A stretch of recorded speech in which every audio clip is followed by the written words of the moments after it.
Good morning, everybody. It's us, the Joshes. Yes. Though you know me as Gilly, and you know him as something other than Josh. Gilly. Not Josh Gilly. C. Josh C. We go by JC and JW in the office generally. So, and now we just hired a third Josh. Yeah. Not everybody knows that, so that's awkward. And he will be hazed. And, whatever. Anyway, there shouldn't be any more Joshes allowed. We've got 3 Andrews. Yeah. Now we have 3 Joshes. We have 2 Heathers. And I guess that's just millennial Gen X life that we're dealing with. Anyway, good morning. We launched a campaign about a half an hour ago, or 42 minutes ago to be precise. 20 strong Tanglewoods. It's the brand new set of 3 decks set in the 20 strong system, and we've been working on these for a while. And we're here to answer your questions about all of that. And really, I mean, whatever. Both of us obviously know a lot about all of the stuff that's going on at CTG. So ask us anything. Ask us anything you want. This is a 20 strong focused stream, however. So, try to keep your off-topic questions a little to a minimum. A minimum, please. Show a little respect for the Joshes here. We'll say. So we're going to open with this Q&A. We had planned on kind of doing like gameplay streaming all day. However, we are a little bit, just because of the holiday weekend and a few other things going on around the office, which I'll touch on in a second. We are like one step behind where we had hoped to be this morning. We have a very detailed how to play red video that Mr. Andrew Santoro is very busily editing, but he is running the stream right now, and so he can't be editing it while we're running a stream. So we are going to cut this stream a little bit shorter than we had originally planned, but everything that we had kind of planned for today, we're just going to push it forward for a few days, and we will have a stream either end of this week or early next week that will show off campaign mode and that kind of thing. What we're going to do the Q&A this morning, and then Andrew is going to come in and show you some more Tanglewoods White deck gameplay, which we have not shown much of, though you can see a video of it on the campaign itself. So that's kind of the plan here for what we're going to do. And before we jump into questions, there's lots of, when it rains, it pours around here. So we've been working on a lot of stuff for a lot of years, and it's all kind of coming and showing up at once. So as it relates to other CTG campaigns, we want you to know that yesterday we received some production samples of all of the new Hoplomachus content. So we're going to show that right here. Again, next week will be, for those of you who backed Pandora's Box, there will be more coverage of the stuff that's in here. Just as soon as we get through launch day. But this stuff looks gorgeous. It looks amazing. So we're doing a final proof on a whole bunch of this stuff to make sure that everything is good to go. Now I want you to lift this with one hand. Yeah, with one hand. Here, I'll take that. Oh, there you go. Okay. So we also have, this little 21.5 pound box here. Can you do it with one hand?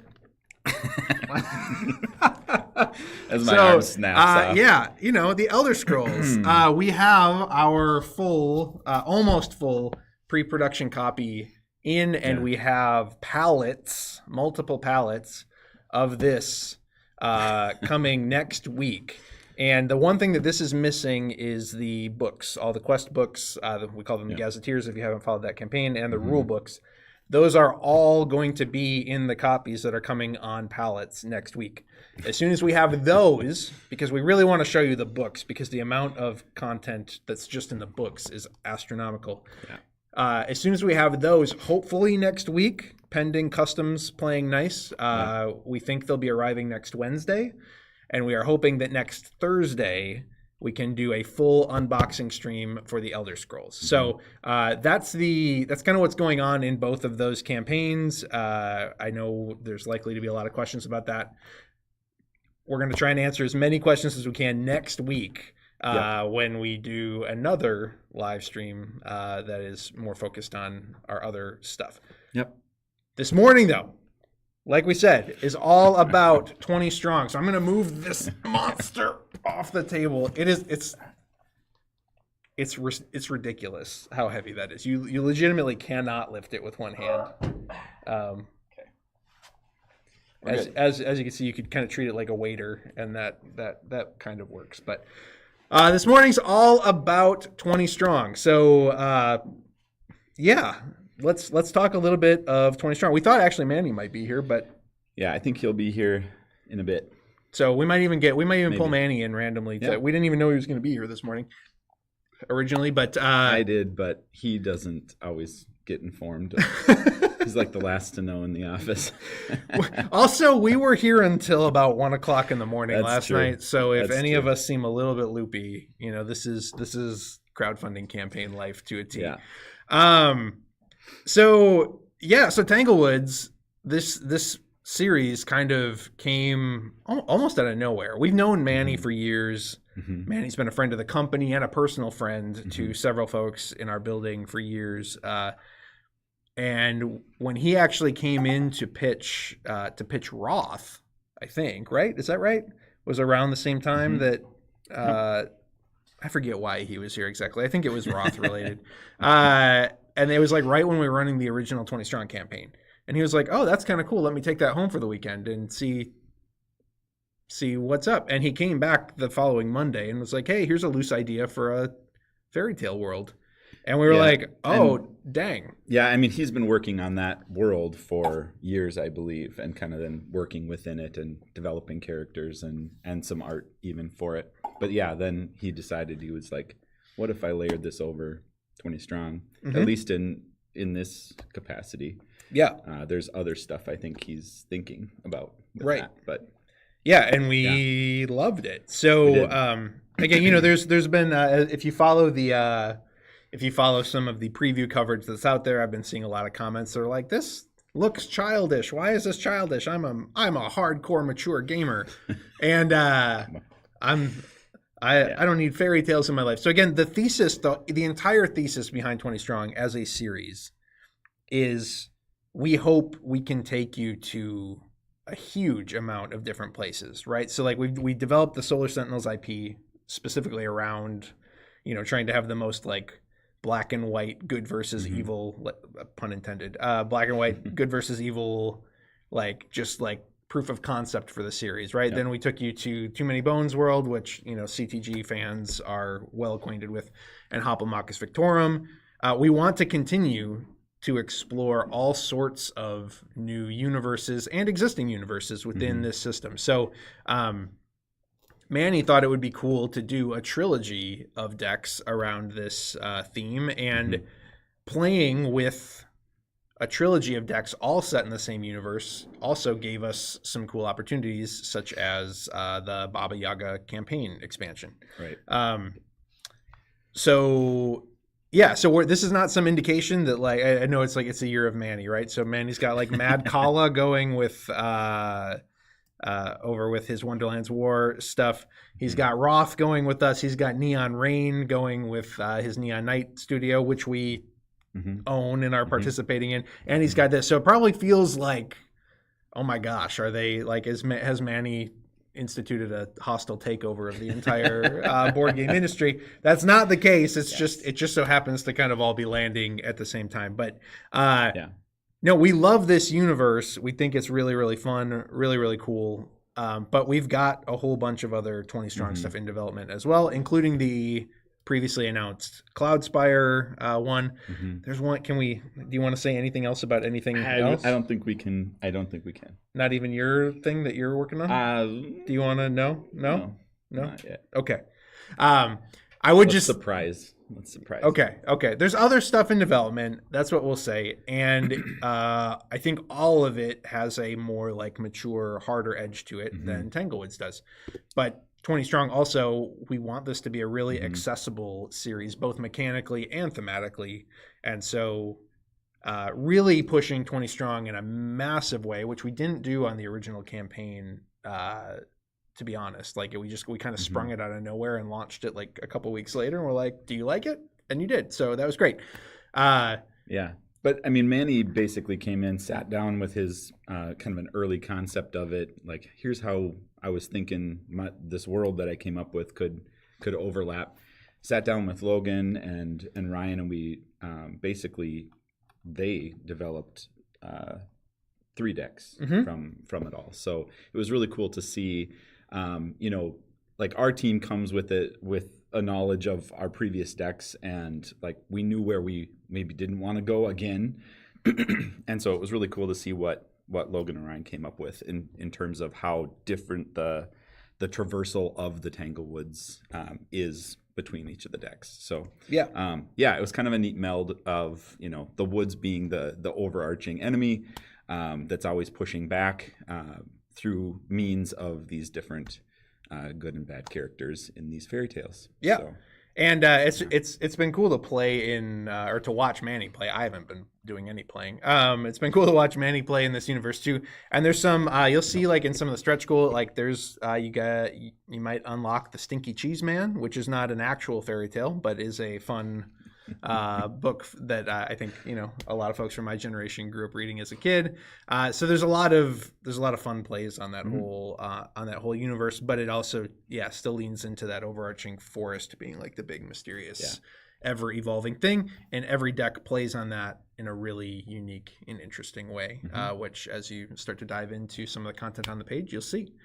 That's a little bit about just the genesis of this. There's much more to come for 20 Strong. It's been so well reviewed. It's been so well received by fans.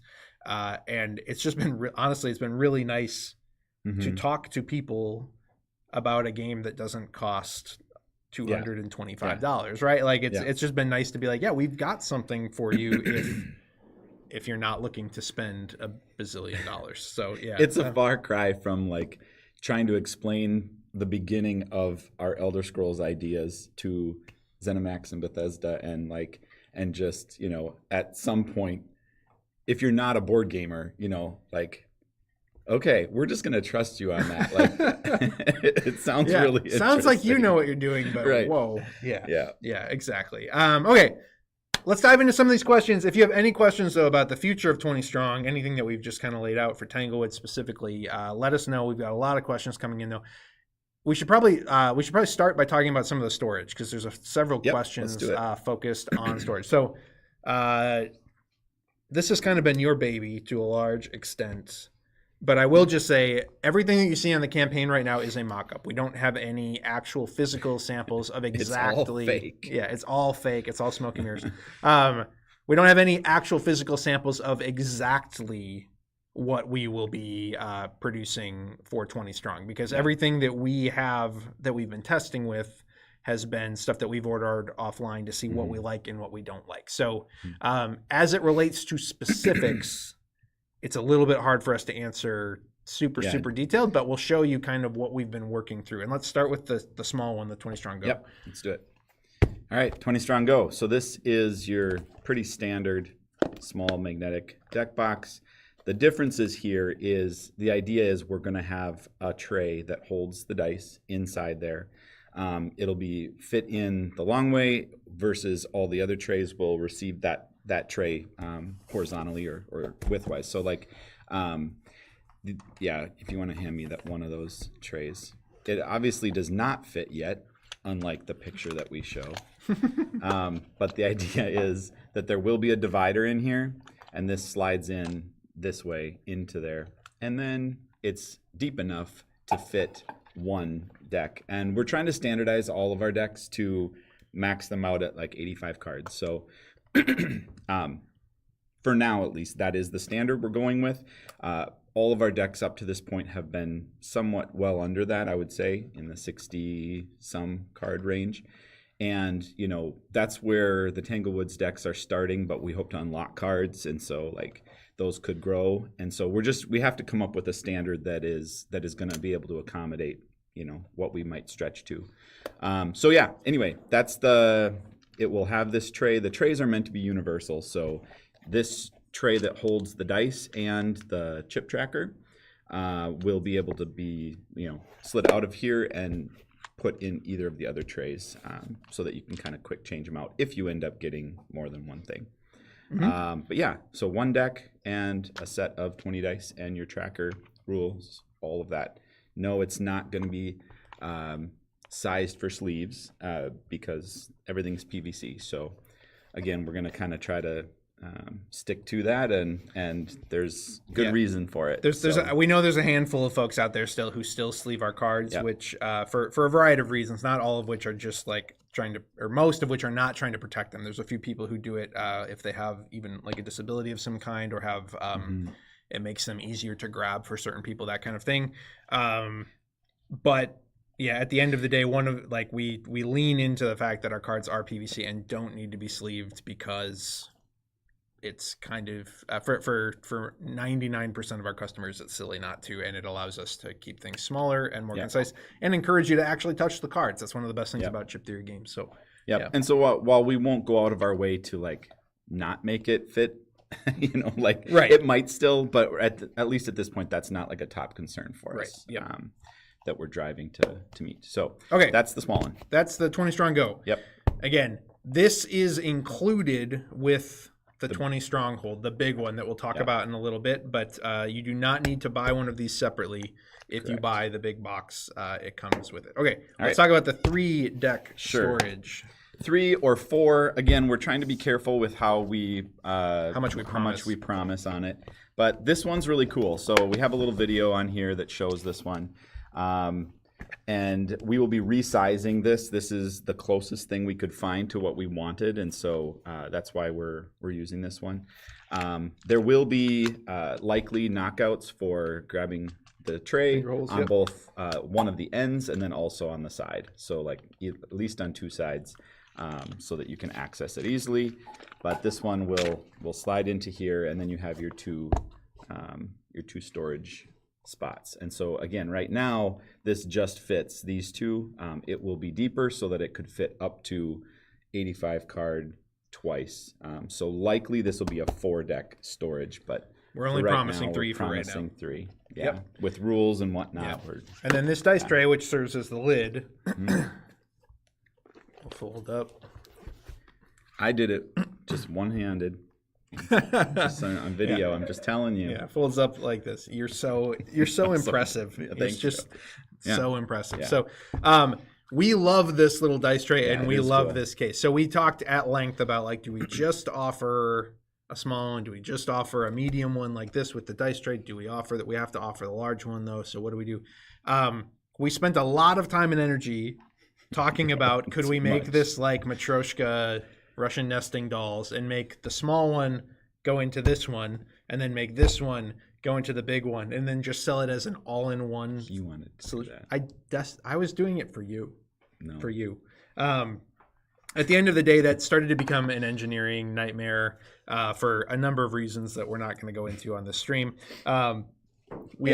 So and try to get at that one deck in the go that's inside this, that's inside that. I might. I might try to get at it. But yeah, so that's the middle one. Again, this one does not fit into the 20 stronghold. Correct. And this one is not included in the 20 stronghold, which we'll illuminate here momentarily. So, okay, so let's talk about the 20 stronghold. Yeah. So we got 2 to kind of represent this. This one more because it has the 3 rows. So what you're seeing on the campaign, we narrowed this row here. So that it actually becomes a row for trays. So we're bringing the divider out a ways so that it has support for those trays. But yeah, it will hold. Our intent is up to 3 sets of dice as we grow this. In the drawers. Now remember, this has a drawer also though. Correct. So theoretically, if you're putting this inside of this, once it actually fits, you could actually hold 4 sets of dice. Yeah. And and then these are actually also wider so that the decks can store not vertically but horizontally. So we'll show that on this one, but this is an example of the 3 row. 3 rows, and then this is an example of actually being able to fit a full deck inside. So throw one of the, So again, 20 strong go will go just like that. Boom. We won't have this little tray because we'll have those horizontally here, But again, 3 of those so that you can kind of swap them out, interchange them without having to pull the dice out or dump them out. And then all your decks line up and fit how they fit. So when we were talking about the whole nesting thing, part of the issue is that to put this in here, we needed to like either make this super big or we needed to have a giant cavity here for this to go, and it just started to become kind of an engineering nightmare. And one of the questions is, does the giant box lid fold into a large dice tray? We actually tried that. Like, we legitimately, we should have brought some of the fold outs actually that you were working on. Yeah, I folded paper in the dimensions that it would end up being. I was table mat. I was convinced we could do it. I was like, no, this can work. We can do this. You can stand in your tray and roll your dice. You can roll around yourself in the tray. Right, right. So we did try all of that, but ultimately having these kind of 3 separate solutions was the best option. If you want a little bit larger travel option, get the middle 3-deck one. If you want just the single travel, I would just recommend going with the 20 Stronghold. It's made of a very sturdy, I don't know what this material is called. Do you? No. Kevlar. It's not Kevlar. It's not Kevlar. But it's very sturdy. It's very it'll hold up well. The 20 Stronghold with we've put a lot of decks into one of the boxes. 20 decks does make it extremely heavy. Yeah. And there was at least one comment on the campaign this morning asking yeah, I'm a little bit nervous that you guys are saying you're not going to cap the series at 20. What happens if you go over 20 decks and they don't fit in my 20 Stronghold anymore? Are you going to release the Trove Hold that holds 160 decks? No, the answer is no. It's really heavy just with 20 decks in there. Our solution to that would just be buy another 20 Stronghold if you want additional storage for more 20 strong. We don't have 20 decks charted out on a product map right now. We have about, I think, 11 or 12 that we're fairly certain in total. That includes everything that's you already know about. That's what we have penciled in right now, and some more are in development that we can't talk about, as we sort of mentioned, but we don't have 20 on the roadmap, so 20 should be good for at least another 2 years, I think, unless something jumps up and surprises us in a major way. And again, I mean, part of the thesis behind 20 Strong is we are working really, really hard to make every single one consequential and really unique. We're not just going to quickly rehash mechanics or anything. And that's why you see that it's taken us a full year to get back here with Tanglewoods, despite having announced it forever ago. We worked long and hard to both include a ton of unique art, but also to make sure that mechanically they're all really distinct and unique. So, anyway. Yeah. So that's a little bit about the 20 Strong storage. If there's other questions on that I feel free to throw them out and we will answer them. I'll move on to some of the non-storage related questions, though. Any plans for a 20 Strong dice tower similar to TMB and the Hoplo ones? Not at this time. Again, that 20 Strong middle magnetic tray thing, that's kind of what we're going with for a dice rolling tray for this campaign. Yeah. Might we offer one eventually in the future? I suppose it's theoretically possible, but not definitely no plans for it on this campaign at all. Answered that one. Flavor-wise, what edition are you most excited for? I'm guessing that question is getting at which color deck are we most excited by? I would say I'm most familiar with red, but white is really interesting to me because of how the map works. It feels like you can kind of see a bit more of what's coming. You can't necessarily access it right away, but there's something neat about that feels very, very different from the other two. So I would have to say that's probably the one that has some cool flavor to it that jumps out at me. But they're all we tried to make them somewhat familiar between them. We have the common items and merchant are very similar between them. The gold and bribing mechanic are there in all of them, but we wanted the woods to feel like that different experience, and then obviously your end goal and big bads that you're facing Mm-hmm.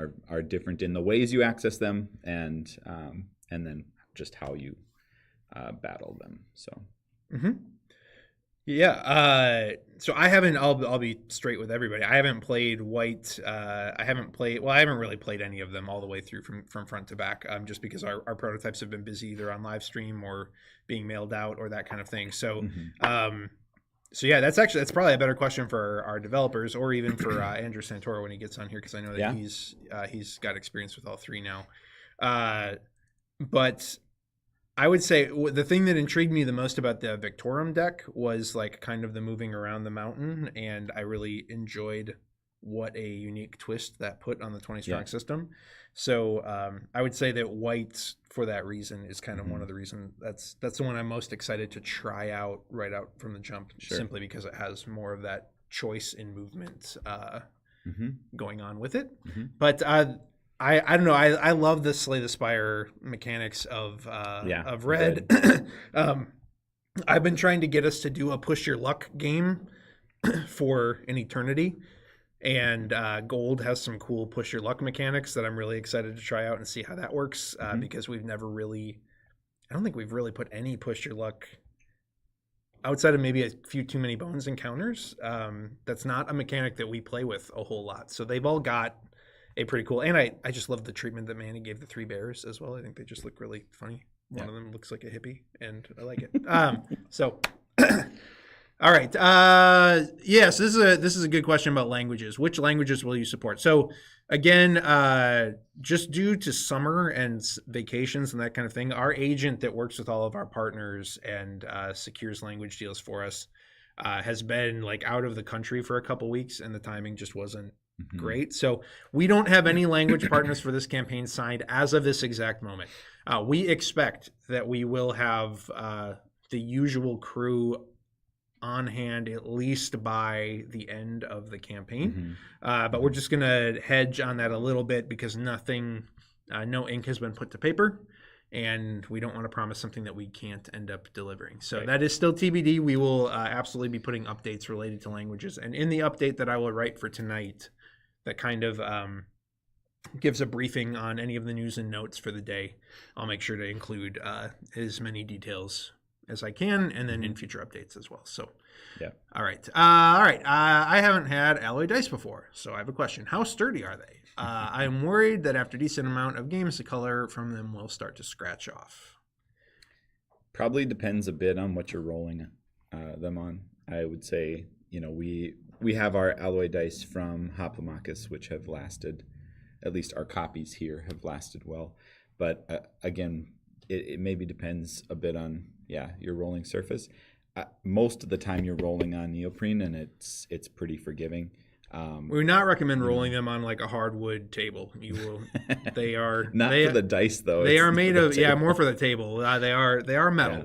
They are actual metal. So I have a set of alloy dice. Now these are a little bit different. These are anodized, but I have a set of the original alloy dice from the original way back Hoplo, and I can say with confidence those haven't shown any real significant signs of wear. The other thing that we would simply note is that we have best in industry customer support, and if you do run into any dice that are kind of, and this would go for non-metal dice as well, if you've got dice that are rubbing off or didn't seal properly and are showing more wear than is expected, get in touch with us. We're happy to replace those for you. I will say there are a number of different processes that we are considering.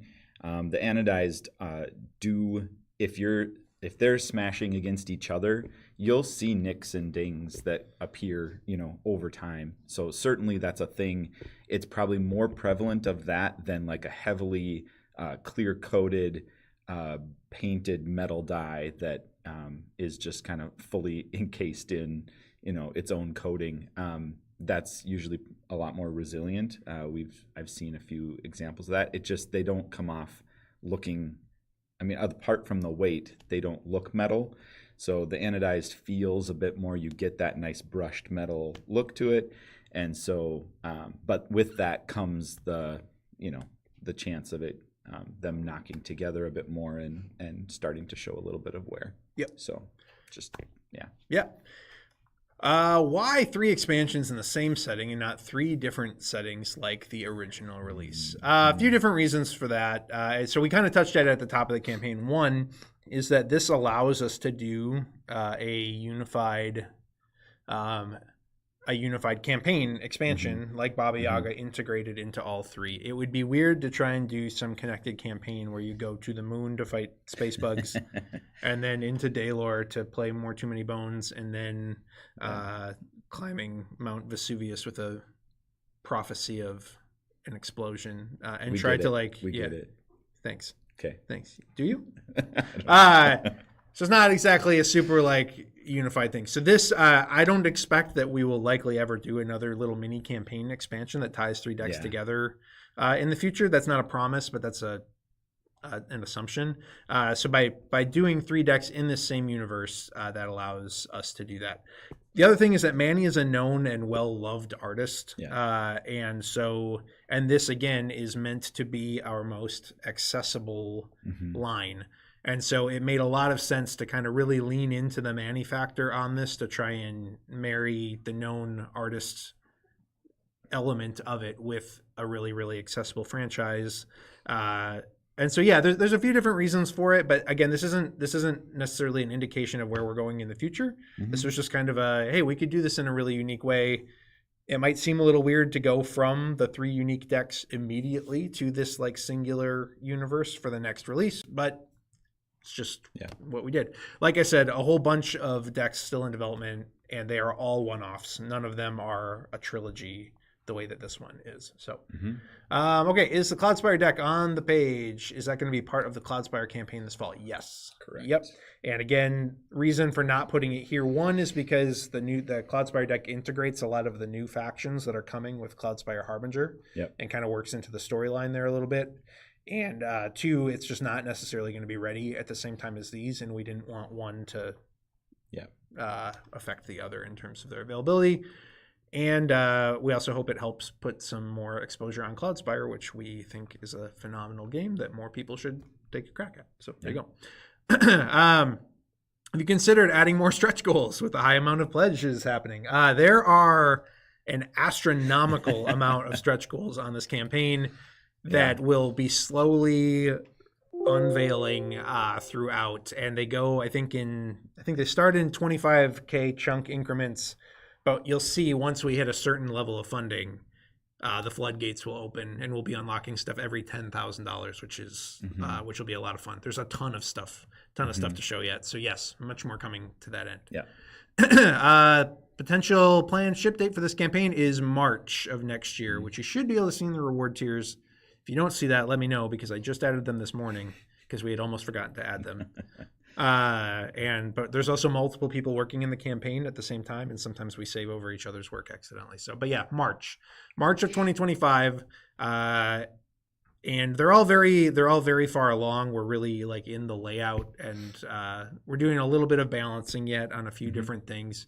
And again, depending on stretch goals, we may make some adjustments to a few different things. But also, when we send out preview copies, this is also our first chance to get external feedback from game critics and that kind of thing on certain things. So we're paying attention and just seeing if there's any common things that folks are saying, like, hey, it'd be better if you did this, or it might be interesting if you did this, as we always do. That's one of the benefits of crowdfunding. Will these deck boxes be paper stock, similar to the previous 3 deck boxes? I'm sure it goes without saying, but the cards will still be PVC and foiled. Yes, the cards will be PVC and some kind of an effect. Like we're really liking this cold stamping pearlization for the Tanglewoods series. It just creates kind of a bit more of a rainbow reflection in certain areas, and so that's what we're likely going to go with. Trying at least on one side, and then if we maybe unlock it, we'll do it on both sides of the cards. The deck boxes, and we've talked about this a little bit before. We're very familiar with PVC deck boxes. Some of them in the past have been they've turned out pretty poor. That was in our early days when it was kind of a new thing. Even just we try to really it was a pretty ended up being a brittle plastic that didn't hold up very well. Then we moved to something that I think held up a little bit better, but eventually over time still wore out, and you'd have the top snapping off your deck boxes. For this though, it kind of like, for none of those reasons, it was actually just we wanted the deck boxes to feel a bit more boutique and like fancy playing card boxes. Yeah, fancy boxes. You can't emboss on PVC that way. You stretch the plastic and it just doesn't work.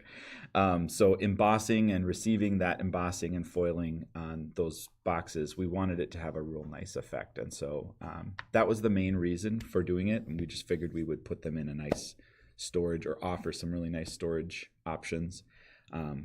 Yeah, that's I guess the main.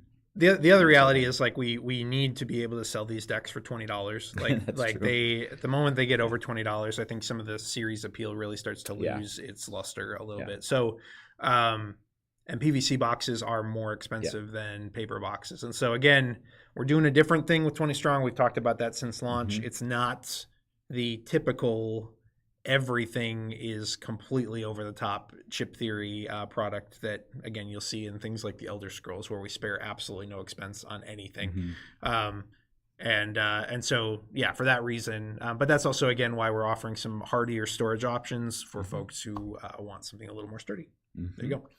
A lot of cards were bent in the previous 20 Strong set. Do you have any great tips for how to straighten out PVC cards? Yeah. Call our support. If you go to chip3games.com/support, they will just send you a set that's straight, because we have not seen that really at all. To be honest, no. I know I once in a while there's an issue with a specific deck, but that should not be happening. So contact support. We'll get you straightened out. Boom. Will returning strategists get an all the new decks or all-in pledge option? So there should have been an email that went out this morning. If you are looking to upgrade pledges, I believe the answer to that is simply wait for the pledge manager, and you'll be able to upgrade to a higher level. The thing that you get for free if you're a strategist on this campaign is the new core red set. Will all the characters be usable in all the Tanglewoods decks? Or will there be some that only work with red, for instance? 175. And we just hit 175. Nice. Nice. Yeah, the idea. Okay. Nice. Beautiful.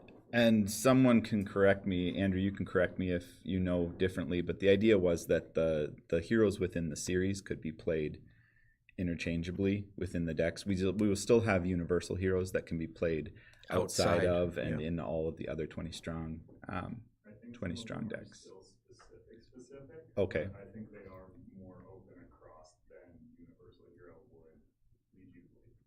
Got it. So the answer is a little bit of all of that. We're not entirely sure, because we've been working on the campaign and not playing the game like losers. So yeah. Yeah, I guess that's a TBD answer. We will aim to clarify that in an update. How about that? Boom. Right. Are the new Tanglewood dice glittered like the OG ones or solid color? A little of this is a weird question to answer. Why don't you tackle this one, because you've been working with our manufacturer on. Yeah, so it is definitely different. They have a much more like candied color to them than the. They're much more vibrant. Yeah, much more vibrant. And the sparkling, I guess you could say, the sparkling effect is a little bit also a little bit more reflective or vibrant than what we have here. Now, I know that these. It's also subtler. If that, it's really hard to explain without seeing them. Yeah, it is actually, and we'll try to provide some pictures that get real close up on them. We have the actual samples with the current 20 strong icons. We're using those for it, so we didn't show those on the campaign because it's not the updated Tanglewoods ones, but we will show some of that so that you can see it a little bit closer and get an idea of the effect. but we're very happy with how they're coming out, and they definitely have a different look. But it is still a bit of a sparkle effect, so which was intentional for the Tanglewoods kind of magical feel. Yep. So, okay. Is anything being done for original backers who got less than quality dice? You can contact support. We have a different set of dice that we can send that are not as flaky as the ones that came in that original set. So that's otherwise again, literally flaky. Yeah, right, exactly. So that's the answer to that. If you're unhappy with your dice from the original campaign, again, the set that we have actually right here is a little bit different because these were the ones that Hopes provided to kind of act as replacements for the original set. And again, they are much more solid. They do not have the flakes. They're actually just glittered. So, yep. But to be clear, it wasn't a thing that we were, when they provided those, it wasn't here's, replacements for every single copy. Correct. Yeah. Because we were just seeing there was a lot of inconsistency there. Yep. In there were a lot of sets. The vast majority of sets were actually fine. Yeah. It's just that still, when you get anything above the normal 3% error rate on anything in mass production, it starts to feel like this massive overarching issue. So contact support. If you haven't already, contact support and they can help you out. I saw something in the comments about an errata for 3 cards. Were there any misprints? I don't think there were any misprints. It's a matter of just clarification. I don't think there's any true errata to my knowledge. Yeah, not that I know. I might be speaking out of turn on that, but that's my understanding, is that anything that would change would be clarification related, not actual error related. Yeah. There's one card that has a missing space between the at and the. Oh, I know that. Okay. There's one card that has a typo where we're missing a space, but yeah, otherwise that I'm not aware of any errata that need to be like fixed. Promo cards consist of new heroes. Have you considered to make promos of new bosses or other types of cards? If we ever get the Elder Scrolls released, we would love to think harder about some of those types of things. I would say at this time, we have not really thought very hard about that. I know folks have asked, like, can you do new loot, like more loot for the Too Many Bones deck? There's a million different things that we could do as promo items or that kind of thing.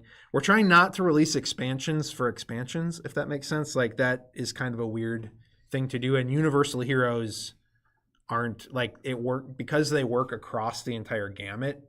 They're really, really nice. Releasing it would be really hard to do a universal boss because the enemy mechanics are so unique in all the decks. So that's a non-committal answer. But because of things like card backs needing to be uniform on things and all that sort of thing, like heroes just work because they're always pulled separately from the deck. And again, they can work no matter what the theme is, if that makes sense. That's So, on future campaigns, years from now, when we are old and gray, that's not in the question. Does CTG anticipate creating new core boxes with new set release specific dice to be included? Yes. So the thought is that eventually any of these core sets will likely be retired, to be honest. And we will just then pull whatever deck is in that core box out of it and sell it separately, as you're kind of seeing with the availability of Solar Sentinels as a separate deck on this campaign for the first time. And anytime that we would do a new core set, it would have the latest, sort of lead deck from whatever series we're running, and it might have a slightly modified version of dice. They're always going to be the exact same dice in terms of color, odds, and that kind of thing, but they might have slight thematic embellishments, as you can see with the little leaf rings on Tanglewoods. Yeah, we want to walk that line carefully. We obviously know that new dice sets is fun, and that's why we're doing the alloy ones, and people want to collect those to an extent, but we also built this whole system predicated on the fact that you can use one set of dice and you just buy the decks, and that's how it works, and so you don't need more than one set. So with each series release, I think it would be appropriate to theme those dice slightly differently and give that as an option. But if you noticed in the campaign, we did offer a pledge, I believe, that is without dice. Yep, Without without dice. dice and without a tracker. Yep. right. Part of our part of the thesis of the whole series is you can, if you want to, buy one core set once, and then from there on out you can just mix and match decks to your heart's delight. So we're committed to that vision for the series as well. But yeah, just like TCGs will release a new core set every so often that has like a new kind of lead hero or lead theme. I'd almost think of it that way. And each time we do, we'll make a little tweak to the dice just because it's fun. Yeah. It's neat. Maybe solid dice next time. Possibly. Yes. Yeah. Yeah. But yeah, it's dice are neat. Yes. That's the tagline for this game. 20 strong. Dice are neat. Dice are neat. I saw somebody That's all ask the a question. It's been deleted. Do you guys have any friends that would really like to hang out with you in the future? I'm guessing. I actually feel like I probably know who asked that question, and it is one of my friends. And we were here until about 1:00 in the morning last night, and that's and again, we've got Elder Scrolls arriving next week. We've got Hoplo stuff to proof and show off and do gameplay videos of. Again, when it rains, it pours, man. It's felt like there's been like this dam building of just like all this stuff, and it's all arriving like almost this week. Like I said, we didn't even know Manny was going to be here this morning, and he's apparently out there, maybe wandering around. Like I said, none of us knew. But also, I mean, again, Manny's got Neon Rain coming from Neon Night Studios too, and that is actually set to release, I think either like September or October already. Like that's getting ready to go into mass production. Yeah. It's all happening at once, and so this is what happens. We stay here till midnight, and you can see my soul leaving my body directly through my eyes. So look dramatic. Deep into my eyes. Okay. So dramatic. Yeah. We are at 184,000 already. That is absolutely awesome. insane. Wow. Y'all are wild. Y'all are amazing. That's all the questions that we've got coming in. So rather than sit here and fill dead air, we're going to transition into Mr. Andrew Santoro playing some Tanglewoods White. Yes. Some Tanglewoods White, which we want to show off in a more meaningful way. So we're going to take about a 10-minute break. Is that right? Yeah, thereabouts. Yeah, thereabouts. One last question. Oh, one last question. Will trays be available online later, and will they cost more? Yes and yes. Yes and yes. Yeah, you can see the discount on the campaign. Again, we don't actually, because we don't have prototypes yet. We don't technically actually know the like manufacturing costs of these yet. So anything that's on a campaign is our best guess. Sometimes we guess wrong. So, for example, there was a little game called Hoplomachus Victorum that we sold for $95 on the campaign because the MSRP was going to be, I think, $110. Yeah. And then we got a little further down the line, and it was like, surprise, this is the most expensive game you've ever made. Let's hydro dip everything. Yeah, exactly. So, we're not planning to hydro dip the 20 Stronghold, but you never know. Every card. You never know. It could turn out to be much more. But yeah, the final price that we release things at will be actually reflective of the actual manufacturing cost, but it will be at least, we do know it will be at least the amount that we say it's discounted from on the campaign. So yeah, the storage options will be available, though. These are not one-off products. We think a lot of folks are going to want these, especially as we get more and more decks out into the world. So yes. Yeah. And on the campaign, it shows they'll all have logos, 20 strong logos. Yep. Again, these were just examples. Okay. So we're going to take a 10-ish minute break while Andrew gets ready to show you some Tanglewoods White. I'm going to get back on making all the little proofing changes that we need to make and answering comments and writing tonight's update. And do you see my soul leaving my body through my eyes again? That's how it feels to me right now. I'm just kidding. All right. Thank you for joining us. Thank you for your pledge. Thank you for your questions. We'll be back in 10-ish minutes with some Tanglewoods White gameplay. Thanks. See you guys. Yeah.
It's me, Andrew.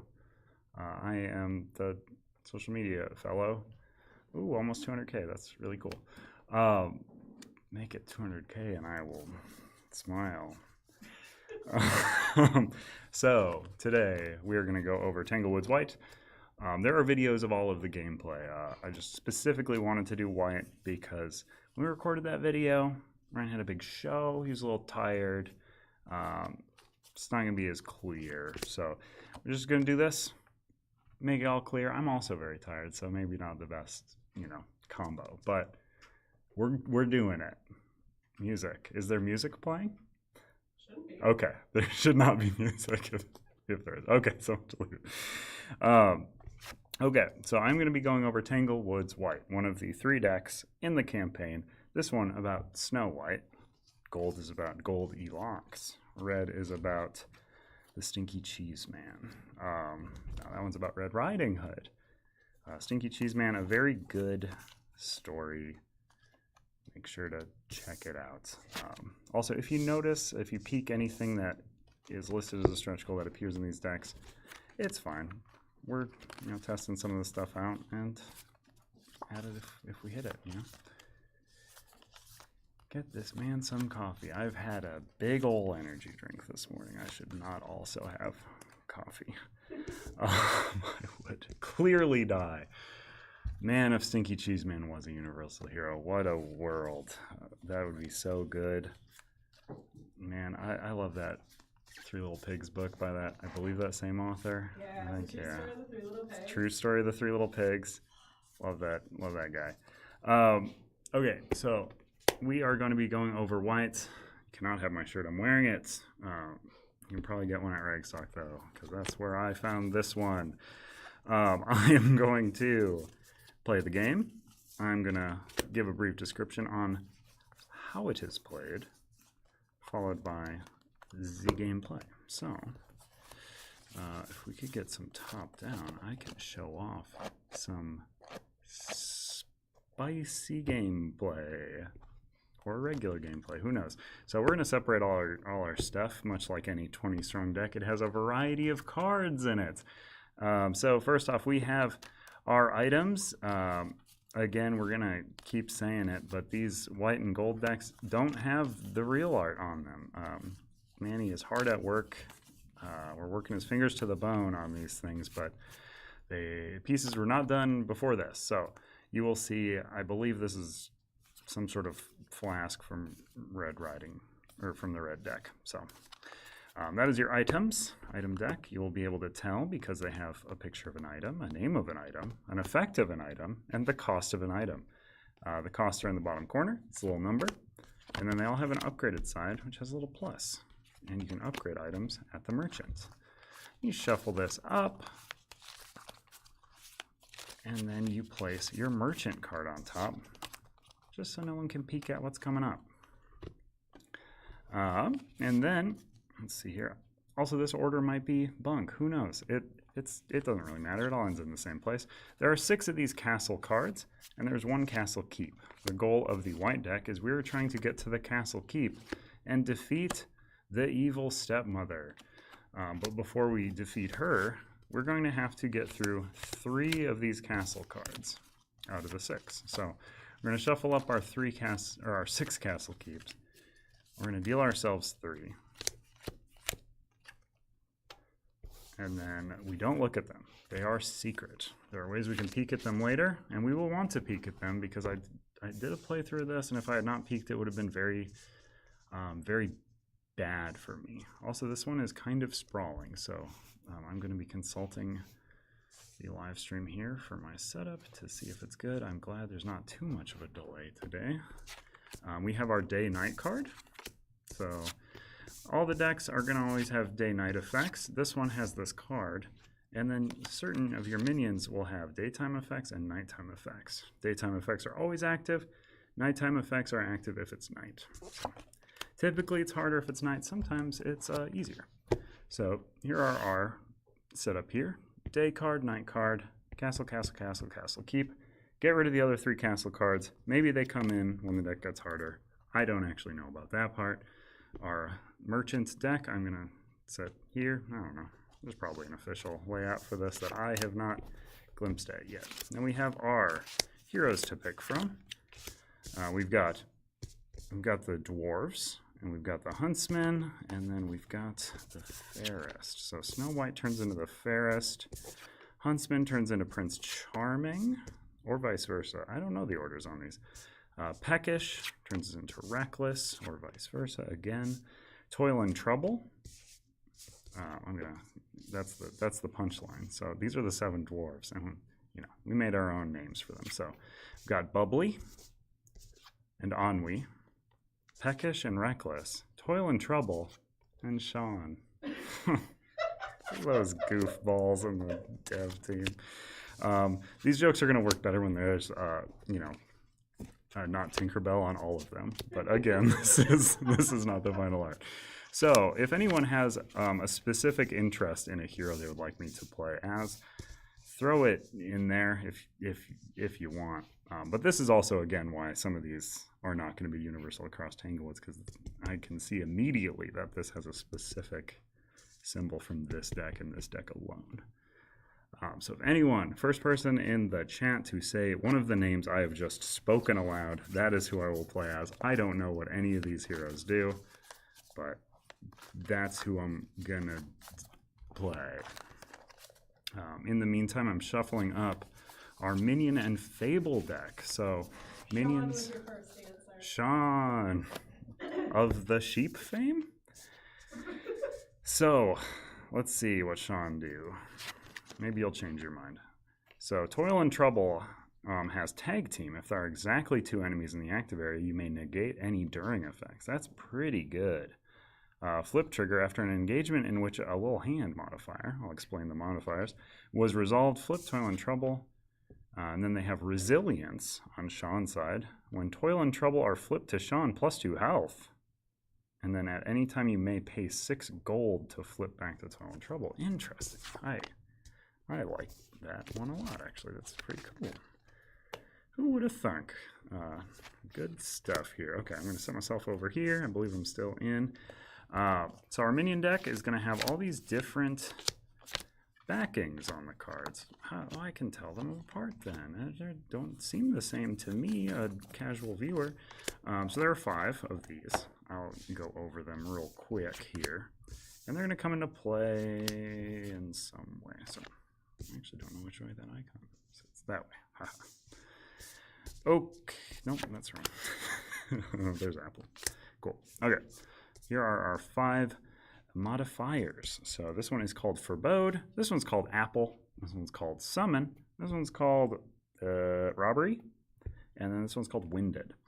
So these are modifiers. Things in battle are going to trigger modifiers. But what each one of these does, Winded is going to make you exhaust your strongest die. That stinks because it's your strongest one. You want that. Robbery is going to make you pay exactly 3 gold. So if you got 2 gold, you can't choose to pay 3. That's not how money works. I'd like to pay for lots of things I can't afford, and I can't do that. Or discard 1 item, or -1 health. Those are my 3 options on a robbery modifier. A summon modifier is going to activate itself, so it's going to add itself to the fight. An apple is going to, I'll go apple last. Apple's the most, no, I'll go for both. That makes sense. Apple is going to flip the day-night card, as well as swapping 2 stat values that are different. So you can't swap the same stat because that's silly. But you can swap different, you have to swap 2 different static values. And then Forebode is going to add the top card of the hunt deck to a castle stack. That makes no sense to you right now, but it will in like 2 minutes. So let's go over here. We're going to give these a shuffle. Boy, if Ryan's watching this, I would love to know exactly what size grid I deal, because I believe it's 3x4. In fact, let me just see here. I can just go ahead and peek the video that I edited at 11 p.m. last night. Oh, never mind. The internet is being used for this very stream. So, I believe it's a 3x4 grid. Correct me if I'm wrong. Somebody who has watched the white video. Chat disconnected. Good. Great start. Let's see. So I'm just going to give these a shuffle, but this is my hunt deck. So this is what is being referenced by the forebode card that does hunt deck stuff. Okay, it looks like this is loading. There. See if I can peek. This is riveting, I know. But it needs to be done. Hope there's no audio on. Okay, there isn't. Good. Jump right into the middle. There we go. Ooh, yeah, I was right. 3x4. Cool, cool, cool. Okay, so our hunt deck is shuffled. We're gonna go 1, 2, 3, 4. 1, 2, 3, 4, and then hopefully there's not room, but all right, we'll make room. We'll figure it out. So we're gonna inch these up. So this is the Tanglewoods. The Tangled Woods. So scary and foreboding. Some of these might be just inching off screen, but that's fine. We'll live. Excellent. Okay, so these are our Tangled Woods. And this is our health die. So Toil and Trouble. Oh, I didn't look at their stats. I am going to start on Toil and Trouble because it does seem bad to just start on Sean because you get benefits from flipping to Sean. Sean himself has no benefits, so I'm going to go a little against the vote that was done by starting on Toil and Trouble, but we will become Sean, much like all Seans eventually become Sean. By being named that, you see. So also, why this flips after a summon modifier is resolved is because you know there's going to be two enemies in that fight, so it's trying to make you, not do it all. And I believe I start with all my dice in this one.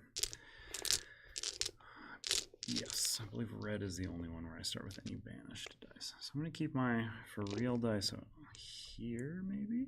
Oh, and also I probably just totally moved this out of frame. Okay, cool. All right, so here's our health die. That's my health. It's 4. It's going to represent me, Toil and Trouble. So for this one, a stretch goal for a second tiny dice to go with this dice because there's 2 characters. I don't know. You tell me.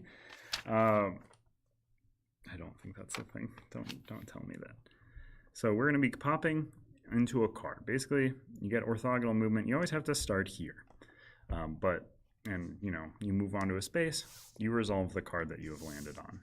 Once you move off of the space, you refill it from your hunt deck. But the ultimate goal is we are trying to get up to this top right and resolve that event. Once we do that, we trigger the end game. So you can trigger it whenever you want. But as 20 Strong goes on, you often get weaker and stronger in different ways. It's a little bit of this push and pull. So you kind of want to resolve it right in the middle of where you would want to resolve it, ideally, usually, I feel like. But anyways, once you're on a space, you can move to orthogonally adjacent spaces. So I'm here, I can go here. If something cares about plus modifiers, it's caring about orthogonal things. It's all orthogonal adjacency. I also can't jump up there. But the reason I would want to drag this out longer, so how the fighting works, say I'm going here. Did I do all my prep? One other thing.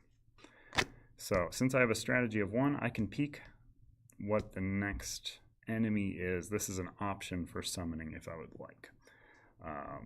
But I only have a strategy of 1. Woof. So I can see it's going to be a Dark Fairy. This is also not technically the top card of the hunt deck. This will still get pulled to replace empty spaces here. But why I would want to keep getting this going? So I'll take my first turn here. I have to move here first. So I'm going to pull that out. It is a Heartless Boar. What this fella is going to do is he's going to have +1 enemy. So I can... +1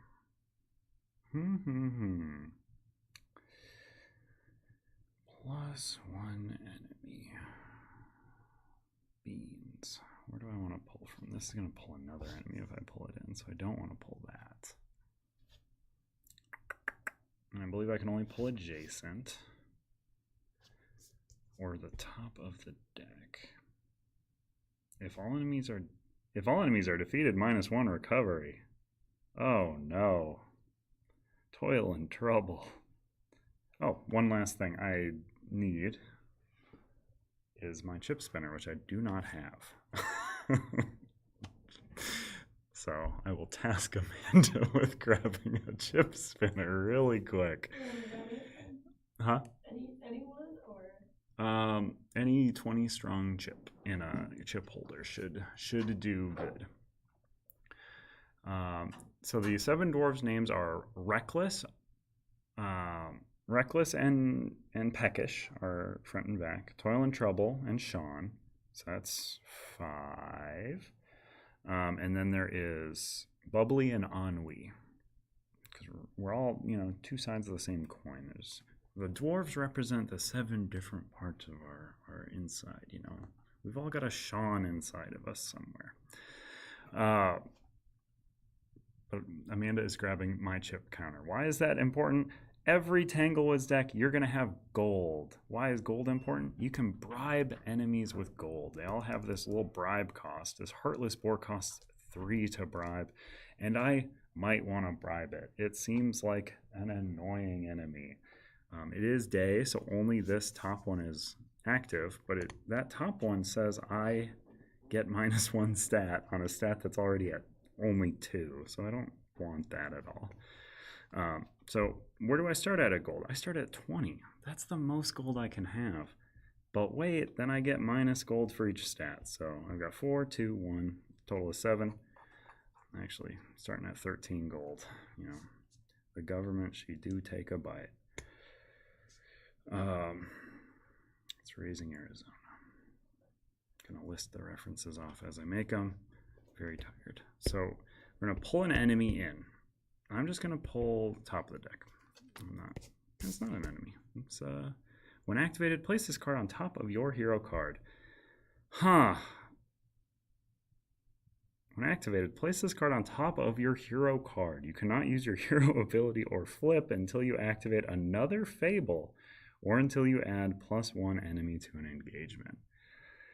Well, we're just going to +1 enemy again, I suppose. Oh, man. Whoa, that's rough stuff. Okay, so this is... I have activated another enemy, so I do get to discard that. So that's nice, I suppose. This is going to +1 enemy as well. Oh, no.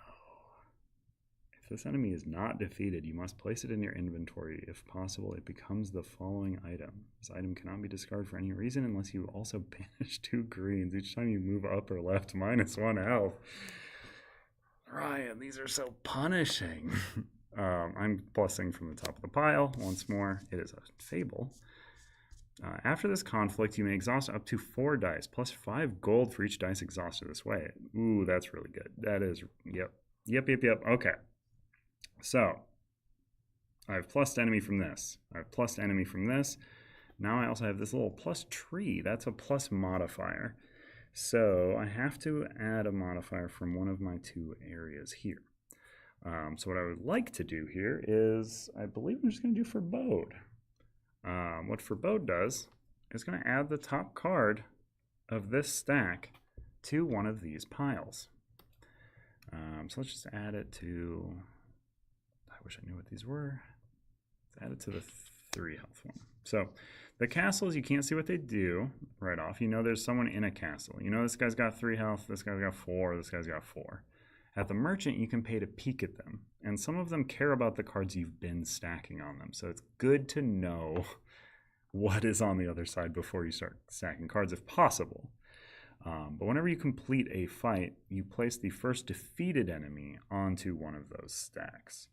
Then at the end of the game, they're going to play all those cards against you, activating all the modifiers at once, but then that is also going to determine how many dice you can roll in each engage against them. Let me see. but I've done the modifier, I've done all the plus enemies. So this is my engagement. And then before the engagement step of any of these Tanglewood stacks, you have the bribe phase. So I've got a 3 bribe cost, a 5 bribe cost. So I want to bribe this guy because he'll minus a stat on me if I don't. So, or if I defeat the enemies and end him. So I am going to do that. I'm going to spend 3 down to 10. Feels bad, but this Heartless Boar has been bribed. Goodbye, Heartless Boar. Gained a heart of gold. And then I'm just left with the Silver Tree. So the Silver Tree is going to turn into a really bad item if I don't defeat it. But I think I will defeat it because I want this +1 strategy.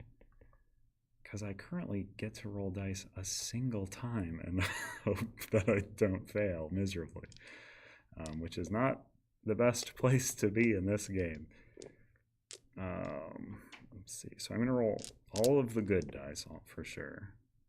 I think I'm going to roll. I'm overcommitting greatly because I have 1 phase and I really want that plus strategy. So I'm putting way too much into this. I will say that. Yeah, this is way too much. We think it's way too much. Into the dice tray the roll goes. Okay, that's yes, and that is enough. That was overcommitting, but so crit, that's 2, 2, 6. Yeah, that's way too much. My goodness. Yeah, I just really wanted that thing. Yep, that's a lot of. So here's the punishing part of how 20 strong works is I overcommitted because I really wanted the reward. I didn't want to lose 2 health as much as he would have hit me for. So I've certainly killed him dead.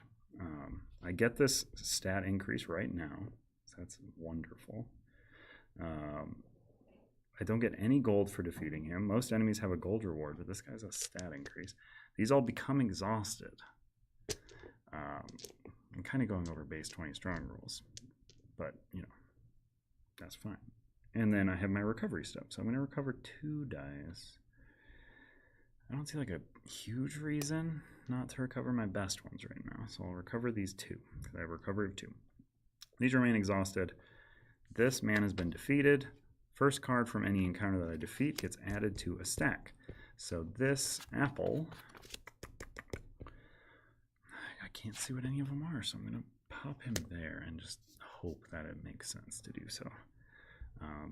And then after this conflict, I may exhaust up to 4 dice plus 5 gold for each dice exhausted this way. I'm going to exhaust, they don't have to be different colors. I'm going to exhaust 2 yellows. So my dice pool is really bad, but I get 10 gold for that. That also is going to make me flip the day night card. So we're into night time. And then I'm going to visit the merchant. So here's my merchant, my marchand. And the merchant in this one, unlike in Tanglewoods Red, which you may have seen gameplay in a lot of places, you always draw 3. I'm just going to draw them from the bottom because, it makes sense to me. So I have gotten the walking stick, the pot of gold, the mysterious emerald dagger. So the mysterious emerald dagger makes my green crits deal +1 damage. The pot of gold after each non-end game recover dice step, +1 health if you recovered at least 1 yellow die. Interesting. After each non-end game recovered dice step, +1 health. That's pretty good. So if I recover a yellow, I get +1 health. And then walking stick is each time you move down or left. So each time you move backwards, you get +1 health. And they all have upgraded sides, so you can always peek at those. So upgraded side is each time you move down or left, +1 health and recover a die. I kind of need to recover stuff soon. Pot of gold probably just doubles that after each one. Yeah, +2 health if you recovered at least 2 yellow. That's good. And then emerald dagger just makes green hits deal +1 damage. That's good. I have a strategy of 2, so I can hold up to 2 items in my inventory. Oh, and this is now revealed because I have a strategy of 2. I can see right there that items cannot be used for one of the enemies in there, which is a bummer. So I don't want to pull that guy. Huh. Okay. So we're going to spend 4 for the Emerald Dagger. I think it seems good. So I have options to buy items for their printed cost. It's the most base merchant effect. I can also spend 2 gold to recover 1 die, which I might be doing. My pool's really bad right now. I can scout. For 1 gold, I can flip any of these cards just so I know what it is before I jump onto it. Or I can spend 5 gold to flip over one of these big guys, which I do want to do. I am going to do that this round. For 3, I can unbanish the lowest available die. Maybe I was supposed to banish dice up top. I don't think so. I think that's just a way to get your banished dice back. And then for 3, I can flip the day-night card. Definitely not going to do that. I don't... Man, some stuff's hard in the night. Huh. For another 3, I can raise, discard any card in the forest or strategy area, replacing it with so I can burn the forest down. That's pretty good. For 4, I can upgrade an item in my inventory to its plus side, which I believe I'm doing. I just want my greens to be stellar. I think I'm along those lines also going to spend 4 down to 8 to recover 2 greens. Going all greens. Going in on the green strat. And then for 5 gold, I can use a potion, which gives me plus 2 health. Pretty good. And then I can buy stuff. So I'm going to spend 5 down to 3 to flip over one of the castle stacks. Kind of want to flip over the one I put nothing in so far. So I'm going to flip this one over. The Poison Goldsmith. When resolving a forebode from the castle stack, ignore its effect and plus 3 gold instead. This is a wonderful one to know that it's there. That's so exhilarating and fun to know that it's there. That fills me with joy because now I can stack all of my forebode cards on that. They will not trigger, and I'll just get a bunch of gold. And then I'll also get to go to the merchant after that fight. So these are resolved in whatever order you want, these castle ones at the end. So I can do just fight this guy first, buy a bunch of items, recover a bunch of dice, and then go into these 2 fights feeling fresh and bubbly and peckish. Okay, so I have 3 gold left. I think I'm going to do a dumb maybe and spend my last 3 to buy this walking stick.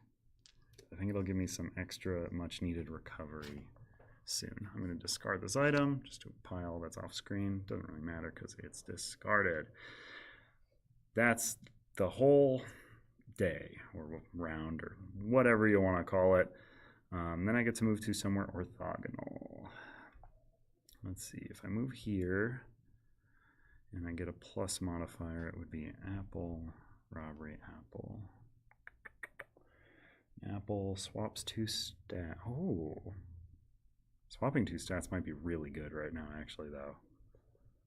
Because I'll get a 4 recovery or a 4 strategy.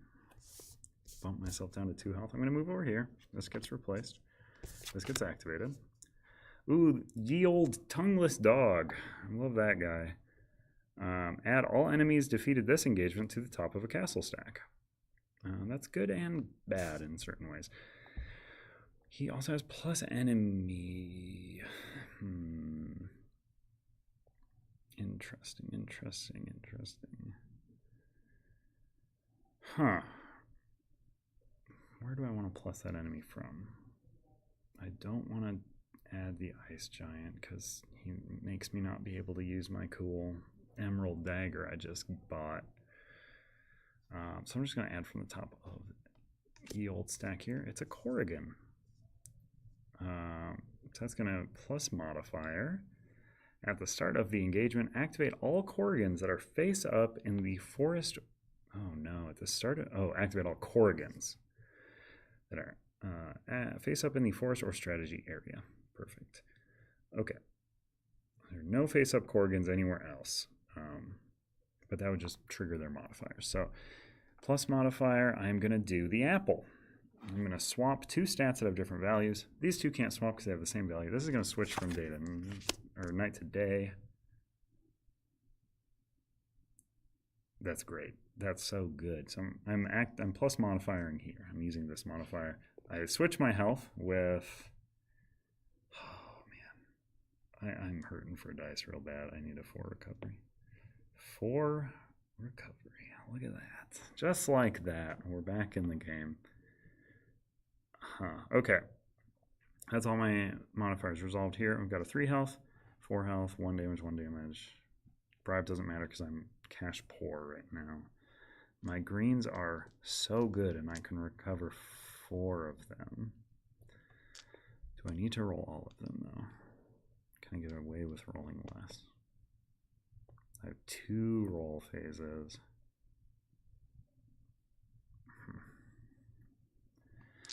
I'm just going to roll all 4.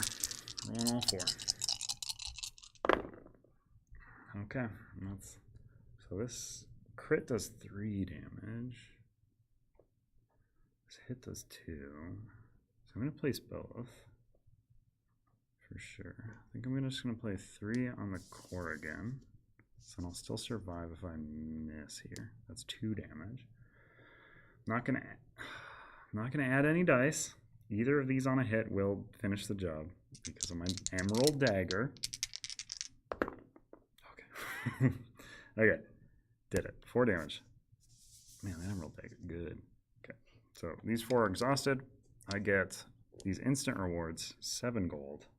Should have gotten 1 before my second roll. Didn't matter. These are all exhausted now. These are going to be discarded. I'm keeping the tongueless dog just to remember it. I'm going to recover 4 dice. I mean, 4 greens seems correct to recover it now. And then I'm going to resolve this tongueless dog. Add all enemies defeated this engagement to the top of a castle stack. I can tell by the indicators that these are both forebodings. And I know where to put those. So I put those on top of this man over here. I feel like I'm doing very well. I think. I hope.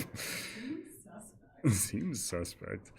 And then I kind of want to gain some health because I'm now at 2. And I have this walking stick. So I'm going to move on to this apple. Let's replace. Do I want to move up here? No, I want to gain health. So I moved down or left. So I gain a health. And then I activate that because I moved on to it. Another Corrigan. Okay, good. I'm resolving them without each seeing each other, which is good. Because they would activate each other the more that were visible. Also, no day-night flips. Okay, cool. We're good, we're good. Okay, so +1 modifier here. So I can either robbery, winded, or winded, which are all bad. Robbery, pay 3 gold, discard an item, or -1 health. I just gained that health, and I just gained that money. I'm going to exhaust my strongest die. Just blows. I like that die. It's red. All red. No, I think I'm only going to put 2 dice into this first strategy phase. We're just going to hope for the best. That's the worst, not the best, in fact. Beans. Oh no. This is a 50-50 result. Doesn't kill me if it hits me. It's not night, so it doesn't matter anyways. That's all. I'm just gonna do the 2. I'm greedy. Oh, the greed pays off. So my crit's still 3. That's exactly enough. Heck yeah. 4 gold up to 11. Exhausted dice. Enemy has to go to a place. I don't know.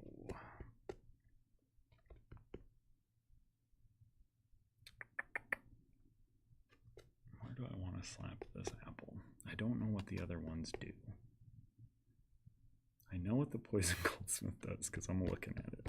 It's currently doing nothing but giving me money. This makes it do something.